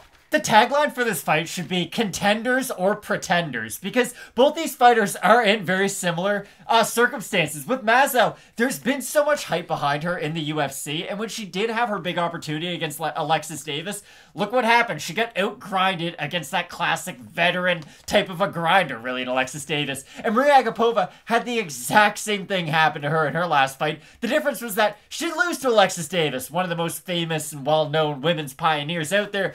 She lost to Shayna Dobson. And if you've watched any Fight Night Picks videos, you know that Shayna Dobson's UFC run has not been great. So the fact that Agapova did lose that fight to Dobson and looks so bad is really, really concerning. This is what I'm going to say, and this is why I call this a potential pretender matchup. I think Sabina Mazo and Maria Agapova are really good fighters when they're fighting their game. I think the second you decide to make it yours, they kind of break down their game plan. Does that make any sense? Like, with Mazo, I think she's really good when she is on the outside, when she is fighting at her pace. But I think the second you put pressure on either one of these fighters, it completely ruins their game plan. I remember way back when I started Fight Night Picks, Sabina Mazo was one of those fighters. I had 2 or 3 that it was like, okay, Petr Yan, you gotta watch. Ramiz Brahimaj, guy you gotta watch with the submissions. At the time, he was like 6-0. Every win was by submission. I was going through the weird Tapologies, the underground whisper networks of the world. Vicente Luque. And Sabina Mazo was one of those fighters. So back in 2018, she had beaten Alejandra Lara, Reina Cordoba, Jamie Thornton, and Lindsey Williams. And then 2018, she fought Shannon Sin, who is an interesting fighter. If you look at her record, she was 5-5 at the time, but a good win for Mazo. Go all the way back down to the start. Alejandra Lara's looked bad recently. She's looked bad since she challenged for the title when it was against Ilima Lay McFarlane. However, Alejandra Lara was at one point, and I think she still can be, a good fighter. Sabina Mazo to get that win on the regional scene back in South America, big deal. Really early on, big deal. I absolutely love that. And then I look at Mazo. Well, she fought Marina Moroz, and she struggled with the pressure and the volume, right? So then you go back to the drawing board, and you look at the 3 wins she's able to rack off. She beat Shayna Dobson. MMA math, Sabina Mazo wins this fight every day. She beat JJ Aldrich by split. That's impressive. JJ, what does she do? She's a grinder, right? She's a grinder. She beats Justine Kish by submission. Destroyed her. I picked Justine in that fight, so good for Sabina Mazo. Then she fights Alexis Davis, and I remember before that fight going, Alexis, you talk about grinders, Alexis. Once it comes to that second round, and then I listed every single fighter that she beat in the second round. It was like Chukagian, Araujo, like a lot of big names. Those are the only 2 I can think of. But Alexis Davis usually wins the second round, and then you got to rally back in the third, or Davis wins the third and wins the fight. That's what Davis did against Sabina Mazo. For Maria Agapova, tons of aggression, good wrestling, good grappling once it's on the mat. And then when she came out after beating Hannah Cifers handily. Now, Hannah was coming back after getting her leg almost torn off by Mackenzie Dern just very, very recently. It was like, wow, why is this fight happening? And then it happened. So Maria goes in there, and she's feeling it, and she's coming out, and she comes out hot and heavy in the first round. But that scrappy old teacher, Shayna Dobson, had tricks up her sleeve, came back, and ended up winning that fight by finish. Agapova has been out since. That was August of last year. We're now, what are we? October 4th. Like, when I think about these fighters, I think about them in the opposite way. I think about someone like Tony Ferguson. Like, when the fight gets tough for someone like Tony Ferguson, that's when it really starts. With Mazo, forward pressure, be it grappling or volume, can really get her off her game. And the exact same thing can be said for Agapova. That's why I have such a hard time picking this fight. Because, and this is going to sound like I'm Robin Black, but please hear me out. Whoever wants this more is probably going to win it. I just think whoever works at a slightly higher pace is going to be able to win this fight, because this is the thing. Maria Agapova does not have the power to stop Sabina Mazo, and she doesn't have the power to stop her forward pressure, and the exact same thing can be said for Mazo about Agapova. If Agapova is the one moving forward, using her wonky movement, I think she's going to be able to get from point A to point B on Mazo, honestly, pretty easily. And I think the exact same thing can be said the other way around, too. I just think whoever is in their offensive mode more often is going to win this fight, because I think defense is not going to matter whatsoever. No, it's like an NBA All-Star game, to take a Matt reference away from you. But if you want to do NBA, then like Jimmy Butler would be able to win this game easy, because all he does is try really hard. If Sabina Mazo just decides that, hey, when we get close, I'm just going to clinch her up against the cage, and when we're on the outside, I'm just going to leg kick, she should be able to win this fight fairly easily. So when I look at this one, and then I play the Instagram game, again, I said for Agapova training at ATT Sunrise. If you want to Google her training whereabouts and habits, you can do that. You can do that. It's out there. It's out there. They're squirrely. Less than reputable sites, but when I look at Maria Agapova training with Jillian Robertson, working that ground game, Sabina Mazo is in a gi all over on her Instagram. Brown belt, she's wearing it, she's working on the ground, and that's definitely the area of her game that probably needs the most work to round her out. Mazo's a great striker from the outside. Really good, funky movements too. Long, rangy for this weight Good class. jab. She almost does like a bit of an L step. She kind of like moves her body into it with her legs. It's really different for this weight class, but she uses her length well. She's only got about an inch of height. She's got a couple inches of reach. She's going to look like a big fighter in this one. For Agapova, it's just that aggression that I like to see in her fights. So when I look at the odds for this one, it is moment for pause when you see a fighter go from minus at close 1505 when she fought Shannon Dobson to Maria Agapova today. That's a plus 155 at open, at a plus 134 right now. For Sabina Mazo, she opened to minus 180. She's minus 163. And when we look over on Topology, all the gusto's gone. 760 total votes, 69% Mazo, 80% by decision. For the 31% that have Agapova, 65% by decision. I think if Agapova can get in there, get this one down to the mat, it's Agapova's world as long as the last year, for a couple hours a day, she's done the Brandon Davis regiment that brought him back to the UFC, where you're just working your cardio. The skills are there. We'll see what happens in this one, because again, she fell off that cliff as the fight went on. Maybe it was an adrenaline dump. I don't know. It kind of looked like that. But this is a tough fight for both women. What are you seeing here? I think Agapova's getting washed. There you go. I really do, because this is the thing that Mazo has shown the ability to do. She can technically strike on the outside and still win a fight. If you just pressure her constantly, her footwork's good enough to defend a lot of your takedowns because she's not going to get her back up against the cage. She's going to move around on the outside a lot. And unless you have the punching power of someone like Jessica Andrade to where you can just get on the inside, 2 shots to the body, 1 up top, finish your opponent, I think Agapova's going to have a really hard time getting on the inside of those strikes from Mazo. It's not that I think Mazo can really stop Agapova from getting on the inside. I just don't think Agapova is going to be able to do it consistently. She might be able to once or twice throughout the fight, but I think it's going to be a lot harder for Agapova to get on the inside of the reach of Mazo than it will be for Mazo to just keep her reach and extend with her jab and leg kicks. It's always tough to take a game plan from somebody like Alexis Davis that's been there, done that, fought for a title, really been around to take on a young prospect like she did with Mazo. And again, that fight was at 135. You got to talk about that too. Exactly. And Davis is a much bigger fighter than Agapova. That's all I was going to say. Like, Maria Agapova's not a big flyweight by any means. Like, she's kind of thin for the weight division. Her and Alexis Davis could not be more different types of opponents. Oh, there's a picture of Maria Agapova. Check it out on the Instagrams. I think it's the second or third to last picture when I was doing my research for this one last night. She's cut. Like, she looks like a stack of paper. She looks like Matt just hanging out at New River Beach. I mean, she's very, very thin in that one. So we'll see what she looks like on the scale. For me, I'm going to go with Sabina Mazo ever so slightly. But again, I have this one as a 50-50 coin flip. The odds are where they're at. If you can make a strong argument for either fighter, let us know. And you're not going to want to miss question mark kicks over on Saturday when we offer up our final picks and predictions for this card 2 hours before the prelims. And if you're not subscribed, you'll know when we go live. What are you doing? We got to hit that 30,000 subscriber mark so we can get that Dana White's Contender Series show going on. So for right now, both of us going with Sabina Mazo to get the win. Let us know who you've got. Big time fights at the top end of this card you're not going to want to miss. Keep it locked in with Fight Night Picks, as we always say. Let's get into it. Absolute banger. Coming up this weekend at 125 pounds, we have a couple of guys that like to have some very fun fights. In one wonky guy, Tim Elliott taking on Matheus Nicolau. Matt, I know you're excited for this fight. With Tim Elliott, the guy doesn't give up. And this was the craziest thing, because I've seen Tim Elliott fights. I've seen a lot of Tim Elliott fights when he was in the UFC, when he was out of the UFC. And one thing about him, he has a propensity to eat damage, to get wobbled, to get rocked on the feet. But I went back and looked, and these stats are never perfect. The guy's never been knocked down statistically in the UFC. I've seen him get wobbled where, like, he was out like this and then just kind of came back to life. Like, I mean, it's pretty apropos, but one of those creepy skeletons that you buy at, like, Costco and then everybody posts the pictures out there. Like, they're weird. I'm tired of those. Stop posting those online.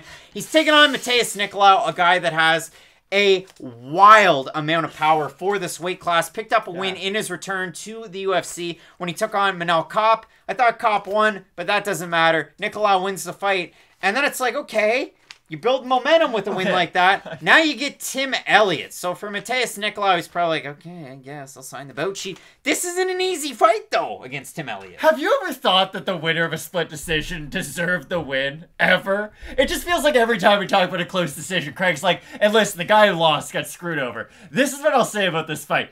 I think this will be fight of the night without a doubt. Because Tim Elliott's going to bring that type of fight out from Matheus Nicolau. Nicolau does have this really weird ability in his fights to almost lull his opponents to sleep and then land his power shots. But I don't think we're going to get those minutes of inactivity between the big actions in this fight because Tim Elliott does force the fight, whether it is striking, whether it is just trying to get into like a weird hip toss judo scenario. Tim Elliott just likes to be active. And the thing about Elliott is that he's sort of like Andrei Arlovski. I never know if we can completely write him off or not. He's had so many peaks and valleys throughout his career, and for this weight division, you just never really know when age is going to catch up to a guy.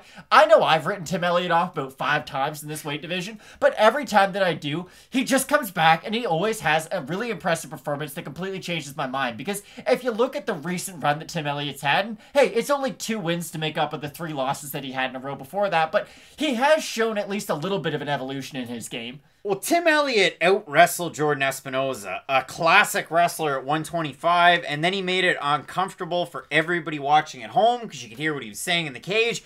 But for Tim Elliott, man, that was a big-time win. And then before that, he beat Ryan Benoit, and that's a serviceable win. It's just, the thing about Elliott, though, and like you had mentioned, Espinosa is a really good wrestler, but Tim Elliott showed that I don't really care what your pro wrestling credentials are. MMA wrestling is the thing that matters, and that's the key of Tim Elliott. I don't really know what, like, I wouldn't say his judo's at the top of the list for the division. I wouldn't say that his wrestling's at the top of the list. But the way that he is mixed together, he's able to mix together his grappling and his wrestling and his cardio, it is really unique because he just puts such a pace on guys they're not really used to. And that's going to be the big factor in this fight. Can Tim Elliott put such a pace on Matheus Nicolau that by the 3rd round, you can take him down easier? You are able to land with your volume. Or is Nicolau going to hit him with one of those big bombs on the way in? Because Nicolau is really unique with his punching power at this weight division. Well, Nicolau, if you look at it in his UFC 10 years, because there's been 2 of them, he was able to get 2 knockdowns versus Bruno Correa. That just sounds like a made-up name. He was on the last season of Dana White's Contender Series, actually, this season, that we're not doing shows for because you're not subscribed. Takes 2 seconds, you subscribe, you toss us a like, everybody's happy, we do Dana White's Contender Series previews, and you'd know about Bruno Correa coming back.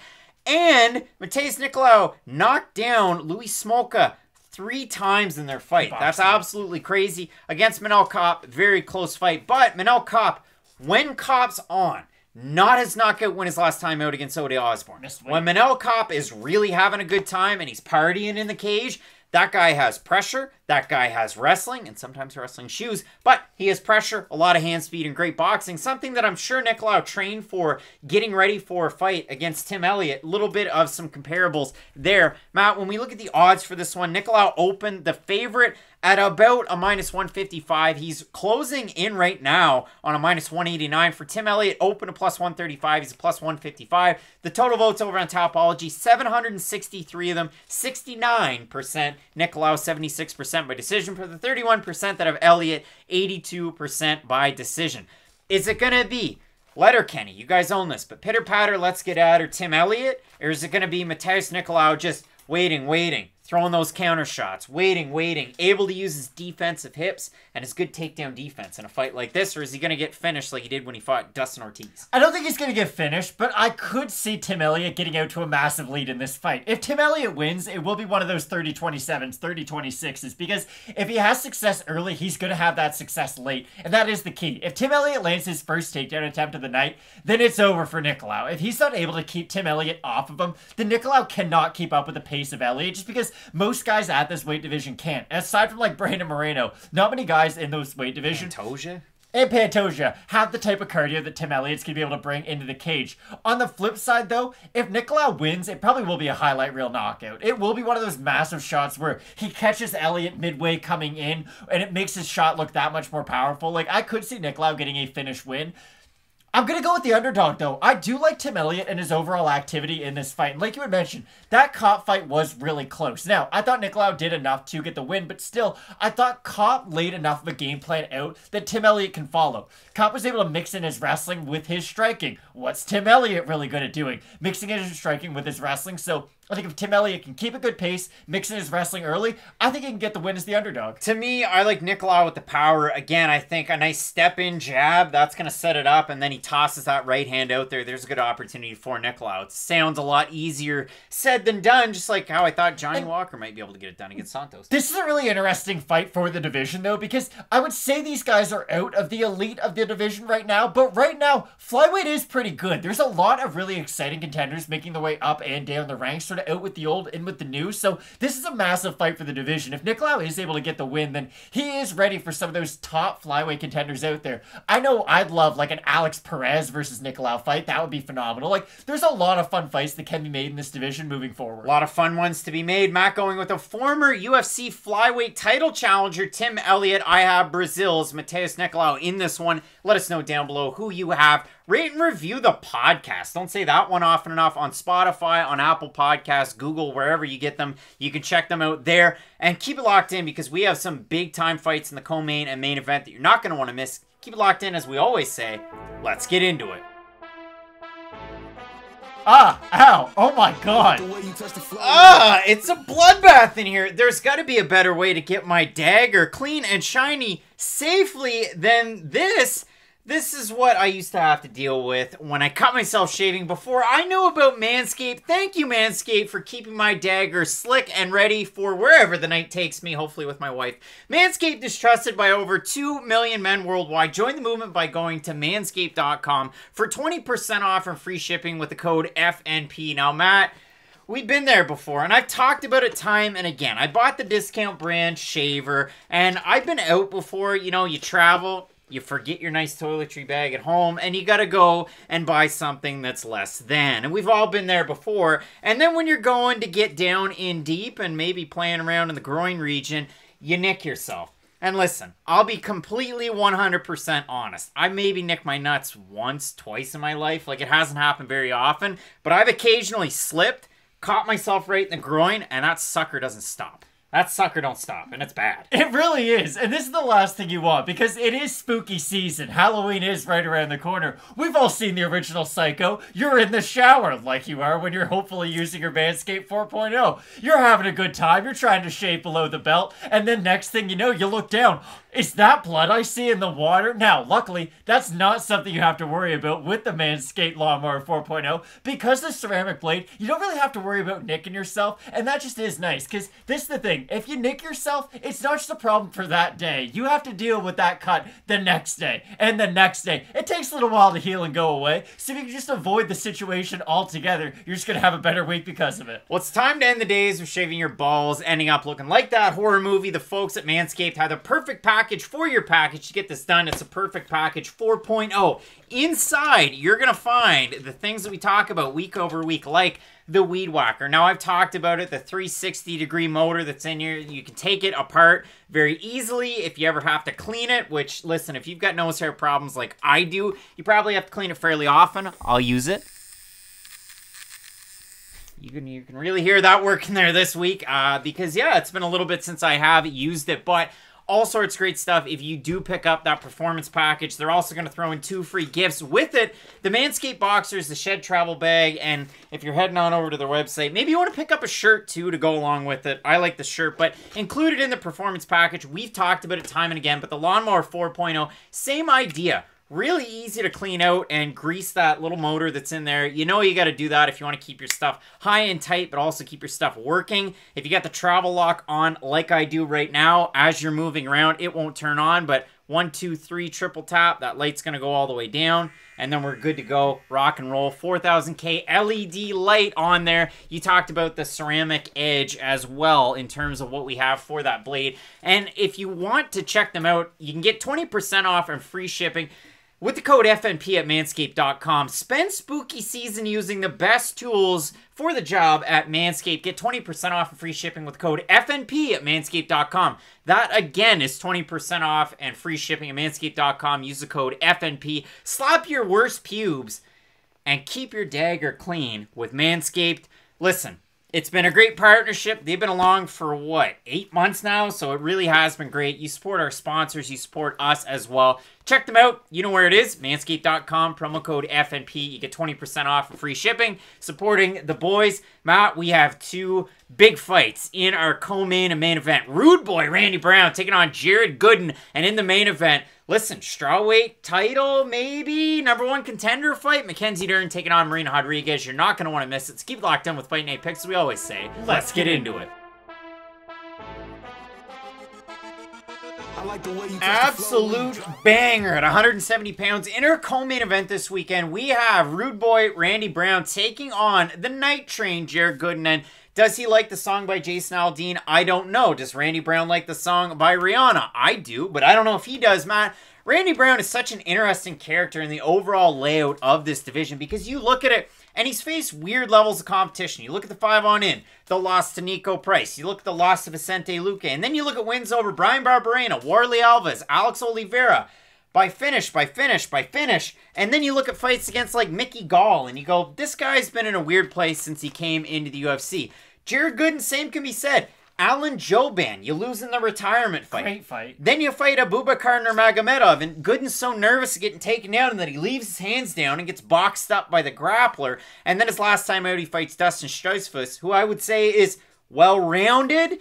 I picked Stoltzfus in that one, and Jared Gooden put his lights out quick. So when I look at this one, I listened to an interview last night by Canadian James Lynch, Pub Sports Radio, from Randy Brown, and I threw it out there on Reddit, and a lot of people were surprised. He said the same thing before his last fight. Randy Brown trained a bit this time out. Not fully, but a bit at King's MMA. A little bit at Belmore Kickboxing. You know and love Andre Harrison there. You know and love Gregor Gillespie. He also spent some time at Gracie's in Philly, and I'm assuming maybe like a Sean Brady type was there too. Randy Brown, to train in all 3 of those gyms, tells me the story of Randy Brown's career. The guy can strike when he needs to strike. He can grapple when he needs to grapple. And if Randy Brown was like a 7 out of 10 wrestler, man, like he'd be a top 15 guy for a long time. I like a lot of the weapons that Randy Brown has. I like his length. I like the pop at the end of his shots. There's so many things to like. It just all has to come together in one package, and you have a special fighter. I agree 100%. Randy Brown's the fighter, or a fighter, that you could see in the top 15 easily. And you could see him being in the top 15 for a long time because he does have such a well-rounded skill set. And this is the thing about Randy Brown. You mentioned it. You can just think about his wrestling because he has enough highlights of just his wrestling in the UFC. You can think of just his jiu-jitsu because he has nice submission wins in the UFC. And you can think about his striking too, and you can kind of think about every aspect of his game as just a singular martial art. It is sort of the fact that he's not bad at bringing them all together. I shouldn't say that. But the guys who do have all those X factors and all the intangibles of, I can mix in my wrestling, my jiu-jitsu with my striking, they seem to just outthink Randy Brown, if anything. Like, look at the Nico Price fight. That Price fight was that weird, like, I'm going to hold your head up with my foot and hammer fist you. One of the strangest TKO losses of all time. But still, it was one of those weird in-between positions where Randy Brown's thinking, okay, how do I get from point A to point B to point C? And Nico Price is like, hey, I just really like to fight. Your head's open. I'm going to take the free shot. So for Randy Brown, I think that there's 2 versions of his career. If he wins that Nico Price fight, he's probably not going to have to fight Vicente Luque, but he's probably getting boosted up a little bit faster. He's probably given more favorable matchups moving forward, and he probably could be in the top 15 already. The unfortunate thing is that when you look at the 3 losses Brown has suffered in the UFC, it's Bilal Muhammad, who cares, one of the top fighters in the division, Vicente Luque, probably fighting Nate Diaz next in what should be a crazy fight, and Nico Price, a guy who on his best day is a tough fight for anybody. What I'm trying to say is that Randy Brown should be talked about as a guy who every single one of his fights should be against a borderline top 15 guy. I have nothing against Jared Gooden. It's just when you have 2 poor performances, then you have a quick flash knockout, I don't learn that much about you. I still look at Jared Gooden as the exact same fighter now as I did when he came into the UFC, and I guess the best way to break this fight down would be, I look at Randy Brown kind of like Curtis Blades, and I look at Jared Gooden kind of like Derek Lewis. If Jared Gooden wins, it's going to be that flash knockout. It's going to be a highlight reel for weeks, months, and years to come. But if Randy Brown can mix together his wrestling with his striking and just be a smart fighter, I really do think this is his fight to lose. For Jared Gooden, it's a weird one. And going back to that interview from James Lynch and the answers that were given by Randy Brown, he kind of talked about it almost like, I had a date. They had to fill the dance card. So he was already ready. He's out there and the music's playing. What song is it? The Eric Prydz version of Call on Me. And he's just sitting there and he's snapping his fingers. And then all of a sudden, behind the curtain, Jared Gooden. Jared Gooden. Amazing knockout his last time out. And enough good things can't be said about that one. And I know Jared Gooden is one of those guys that Dan at Best Fight Picks is going to be all over him because he really supports the NFC guys and he supports the guys in the Southeast. But Matt, I really do like the fight. I can definitely see a method of victory for both guys because if Gooden's able to go strike for strike out there, we've seen him successful against guys. Again, that Nurmagomedov fight was a little weird. The Alan Jouban fight, maybe it was just first fight jitters. Like, it was really Jouban leading the dance, but Gooden landed some good shots in that fight too. So when I look at the odds for this one, I know we've talked a lot about Randy Brown. He opened a minus 200 favorite. He's minus 244. For Gooden, opened a plus 170. He's plus 196 on Best Fight odds. For the Tapology votes, it's a story of tonight, everybody. 734 total votes, 88% Brown, 50% by decision, 20% by submission, 24% by knockout. That math doesn't add up. We're missing like 5%, 6%, so that's kind of weird. For the Jared Gooden 12%, 67% have him to win by knockout. I don't necessarily see him winning a decision. I like Randy Brown in this fight. I think I made that known. I think Gooden has the opportunity to put his lights out, so if you like him by knockout, like 67% of the 12%, I mean, that's cool. That's what? 8% of people out there have Jared Gooden to win by knockout of all the votes, but 8%, the other 92, like, I like Randy Brown here. If Jared Gooden does the classic, hey, I'm probably getting taken down anyways, let's just go scorched earth, I think he could win this fight, and I think he could land that big shot. But this is the big thing about this fight.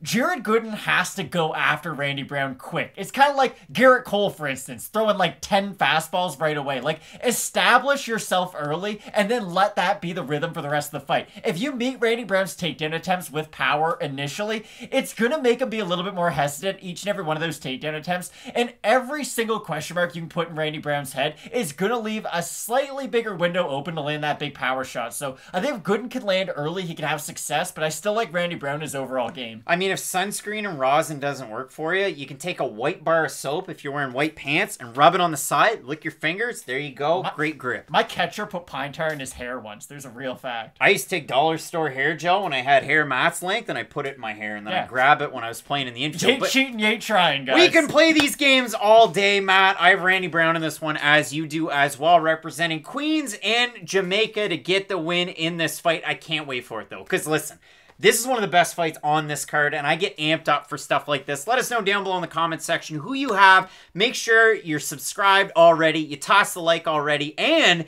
you're ready for question mark kicks on Saturday. Keep it locked in with Fight Night Picks, as we always say. Let's get into it. Big time fight coming up this weekend in the main event. We have Brazil's Marina Rodriguez taking on the super grappler Mackenzie Dern, who shot out like a phoenix after her loss to one Amanda Ribas. And if we're playing MMA math, one woman lost to Ribas, one woman beat Ribas. And I think ultimately the winner of this fight, either one gets a rematch with Carla Esparza, one gets a new matchup with Carla Esparza, but we'll see what happens. I can't wait for the fight, and I want to know what the people are thinking out there. Did you like the full card previews and predictions thumbnail for this one? I thought it was pretty cool. Liked it. I'll pat myself on the back, but I want to hear from you guys nonetheless. Guys, gals, everybody out there, let me know. Matt, when it comes to this fight, it's such an interesting one because for Dern, she had that loss to Amanda Ribas. Reset, refocus. She fought a level of competition, and I'll leave it there, but she submits Hannah Cifers and takes her leg away. She submits Randa Marcos. She beats Vina Jandiroba by decision. It was unanimous. I have arguments. And then she beat Nina Nunes in Nunes' comeback fight by armbar. Now, Matt, I will be totally honest because I was going to put some clips of me going, nope, I don't have Dern. Nope, I don't have Dern. I took Dern from Ribas to Cifers to Marcos. I took Dern. Jandiroba, I didn't because of the striking. I thought Jandiroba would have successes and maybe be able to negate some of the grappling on the ground. And then I took Nunes to get the win because I thought, oh, okay, Nunes is a much better pitter-patter striker on the feet. I've seen the marked improvements of Mackenzie Dern, and the other thing that I want to point out, I've seen that she's one of those fighters. Damian Maia is actually a bad example because he has 61% takedown defense or thereabouts in the UFC. Mackenzie Dern has less than 15% takedown defense in the UFC because if you take her down, you're doing her a favor. You're an idiot if you take Mackenzie Dern down. Anybody who's done it, just... Mackenzie Dern is that grappler in this division. Like, she's the Brian Ortega. She's the Damian Maia. She's the Fabricio Verdum. Whatever other fighter you want to compare her to, she is that jiu-jitsu ace in this division. But the great thing about Mackenzie Dern is that she's not like a baseball player who hits home runs, then just falls in love with hitting home runs, and then they strike out because of it, and they never really build up the rest of their skill set. Mackenzie Dern figured, okay, I have a grappling background that not many other fighters can match. It's been something that I've drilled since I was a child. My father is world famous for his grappling, Megaton Diaz, of course. So it's not like anybody in the world's really going to catch up to me in the grappling. What do? I should go to a boxing gym and improve my hands. And that's what Mackenzie Dern's done. And it hasn't just been, oh, Mackenzie Dern's now training at a boxing gym. We're seeing highlights of her looking good in the gym, and then in her MMA fights, it doesn't look like she's pulling it all together. What I like about Mackenzie Dern is that she's taken the improvements from the gym and put them in the cage, and that's super important. How many times do we sit here and say, oh, we've seen this fighter on Instagram, or they talked about this in an interview, talk about these are the new skills that I have, and you're going to see them in the next fight. And then they just kind of fight the same way that they've always fought in the past. The great thing about Mackenzie Dern is we don't just hear about the improvements, we can actually see them in the cage too. Well, the same thing can be said in Marina Rodriguez, another fighter that comes into the UFC of a certain expectation. Again, she has 2 draws, and if we want to play that game, Marina Rodriguez beat Amanda Ribas, but she drew with Randa Marcos, and Mackenzie Dern beat her. So again, you can play those silly little games. She lost a split decision to Carla Esparza, drew with, who was it? Cynthia Calvillo, wins over Tisha Torres, wins over Amanda Ribas. That's a finish win, and a win over Michelle Waterson where, was it a fun fight? No. But she was able to outstrike Michelle Waterson, who kind of rallied late. But for Marina Rodriguez, deadly when she's on the outside. And this is a position that if she gets in it, it's bad against Mackenzie Dern, but against a lot of fighters, when she's on her back, really, really deadly elbows when she's on her back, like Bisping when he fought GSP. But for Rodriguez, the trouble that a lot of people have is that she finds herself on her back too often. Her takedown defense in the UFC is nothing to shake a stick at, and it's different than Mackenzie Dern, who, again, you're doing her a favor if you take her down. For Marina Rodriguez, 54% takedown defense, or sorry, 62% takedown defense, 0% takedown defense for Dern, 10% takedown accuracy, but submission wins nonetheless. And if you look at it in terms of the striking, not that close. Definitely favors Marina Rodriguez in this fight, who again, coming off wins over Ribas, over Waterson, where Mackenzie Dern, Jandiroba, Nunes, you can say what you want. A lot of people in the comments section haven't really been loving the level of competition that Dern's fought. Let's go through some of those comments, because we threw the thumbnail out there, or we threw the picture out there in the YouTube community tab. Drew Cliff, 82, who's there week in and week out with comments saying, this is a tough one. Question is, how good is Dern? Really, Marina's clearly faced much better opponents, but she's shown issues with the takedown. D, the threat of the takedown, and Marina not wanting to be on the ground at all will give Dern more freedom in the striking department. When she lands, she hits pretty hard. I can see Dern taking her down, so on and so forth.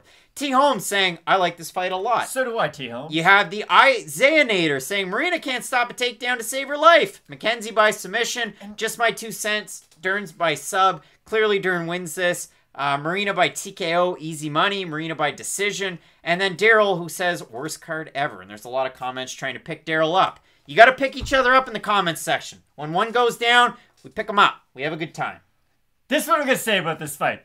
I don't think it's going to go to the decision no matter what, because this is probably going to happen. Either Marina Rodriguez establishes the jab early, gets her leg kicks going early, and it's just such an accumulation of volume and damage on her behalf that Mackenzie Dern's just not going to be able to get takedowns. She's going to be so far away from Rodriguez that she's going to look bad on the outside probably and get outboxed, because no matter how many improvements Dern has made in the striking department, it's very similar to Rodriguez. Like, if Rodriguez did nothing but jiu-jitsu for the last 2 years, she still probably wouldn't be as good as Mackenzie Dern at just jiu-jitsu. Like, you can make improvements, but it's still hard to get better than somebody when that is their specialty. So I think this is an all or nothing fight, one-way traffic, one way or the other. Either Dern gets that takedown early on in the fight, probably wins via armbar, leg lock, rear naked choke. That's the thing about Mackenzie Dern. She doesn't just have to go after one kind of submission. She can get it done in so many different kind of ways.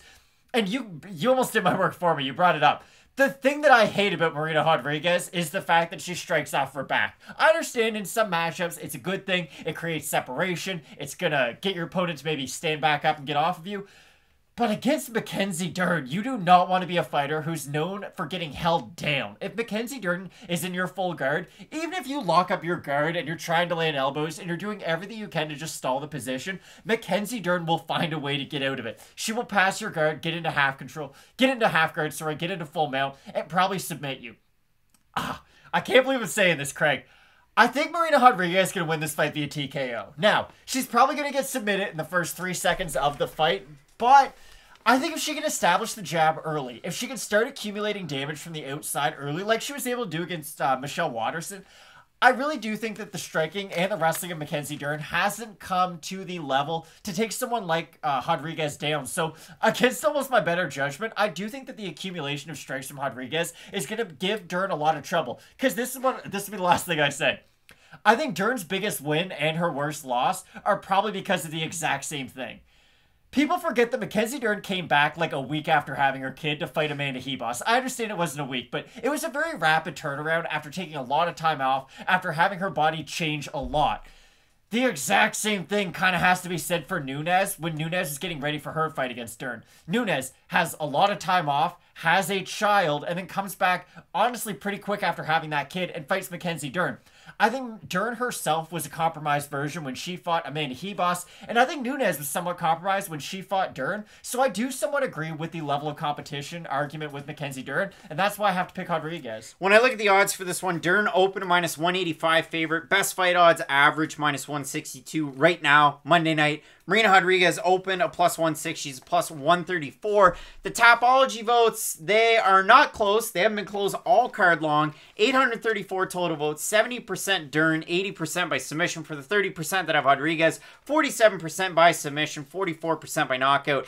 For the 47% that have Rodriguez to win by decision, I would be a little surprised if this went to a decision, but I was surprised last week when Santos and Walker went to a decision. So I could be surprised 2 weeks in a row with 5-round main events. And main events should be 5 rounds, like MVP and Douglas Lima. Do it, Bellator. Do it. Why don't you do it? Just do it.